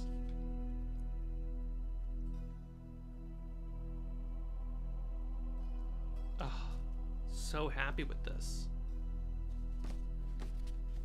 Let's put it in front of some tiles.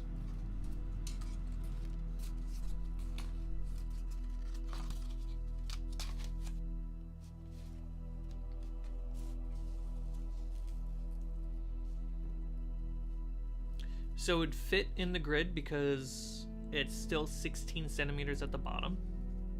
And we have 8 centimeter, 8 centimeter.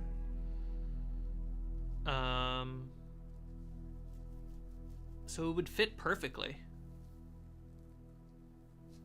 And it being 10 centimeters is just slightly wider than a single tile. So any of the monsters could actually go through it. And let's put a human in here.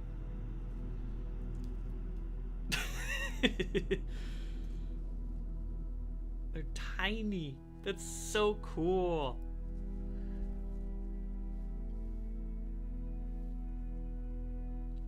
I'll probably add some pieces to the top that like are broken maybe. I don't know yet.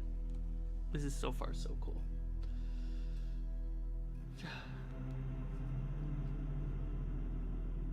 Well, we know what we're cutting up on the next stream, guys. Pillars and doorways. So I have to make 2 of these suckers. Dang.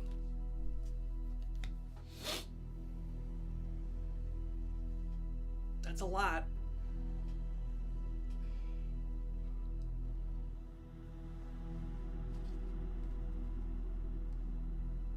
This might not even go all the way up. That might end. This strip might actually not make it all the way up. It might only go here because this is going to be a centimeter difference.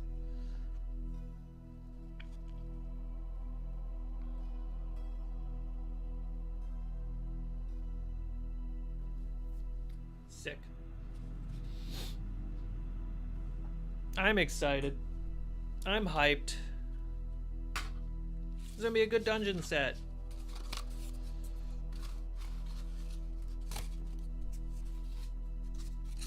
We got the tiles that we can lay out the rooms. We're gonna get the big, big doorways. And then we can even just use this or the smaller doors as kind of like secret doorways or passages as well.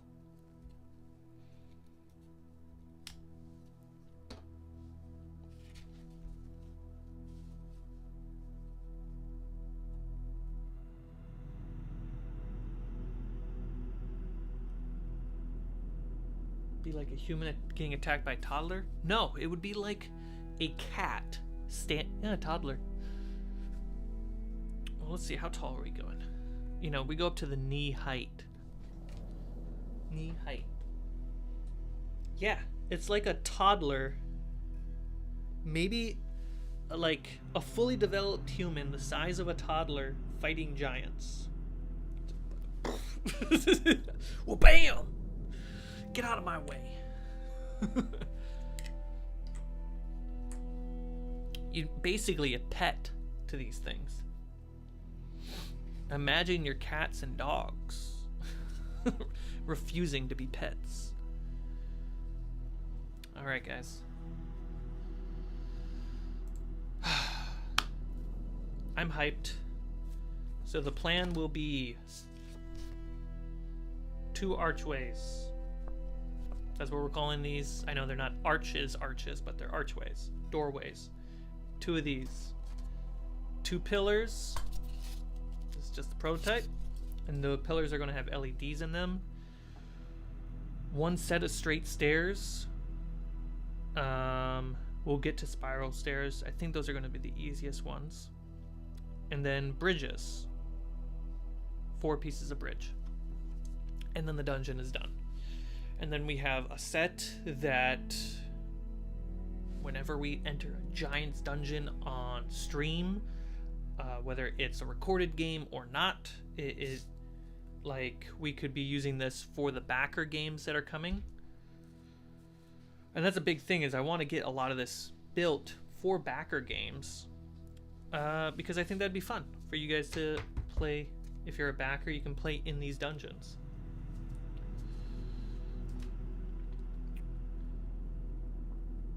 Honestly, once we're done with the giant, we're going straight to elves, because I want to mix it up.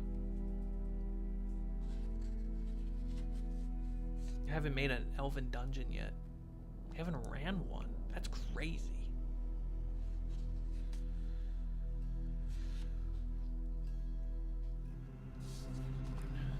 All right. Well, everyone, thank you so much for hanging out with me today. This is a long stream. We hit basically 4 hours. If you want to see me run the random dungeon generator that we use these tiles, you can check out the previous stream or at the top of this stream. I hope you have a wonderful rest of your day. Have a great afternoon, evening, and in case I don't get to tuck you in, good night. All right, everybody, have a wonderful day.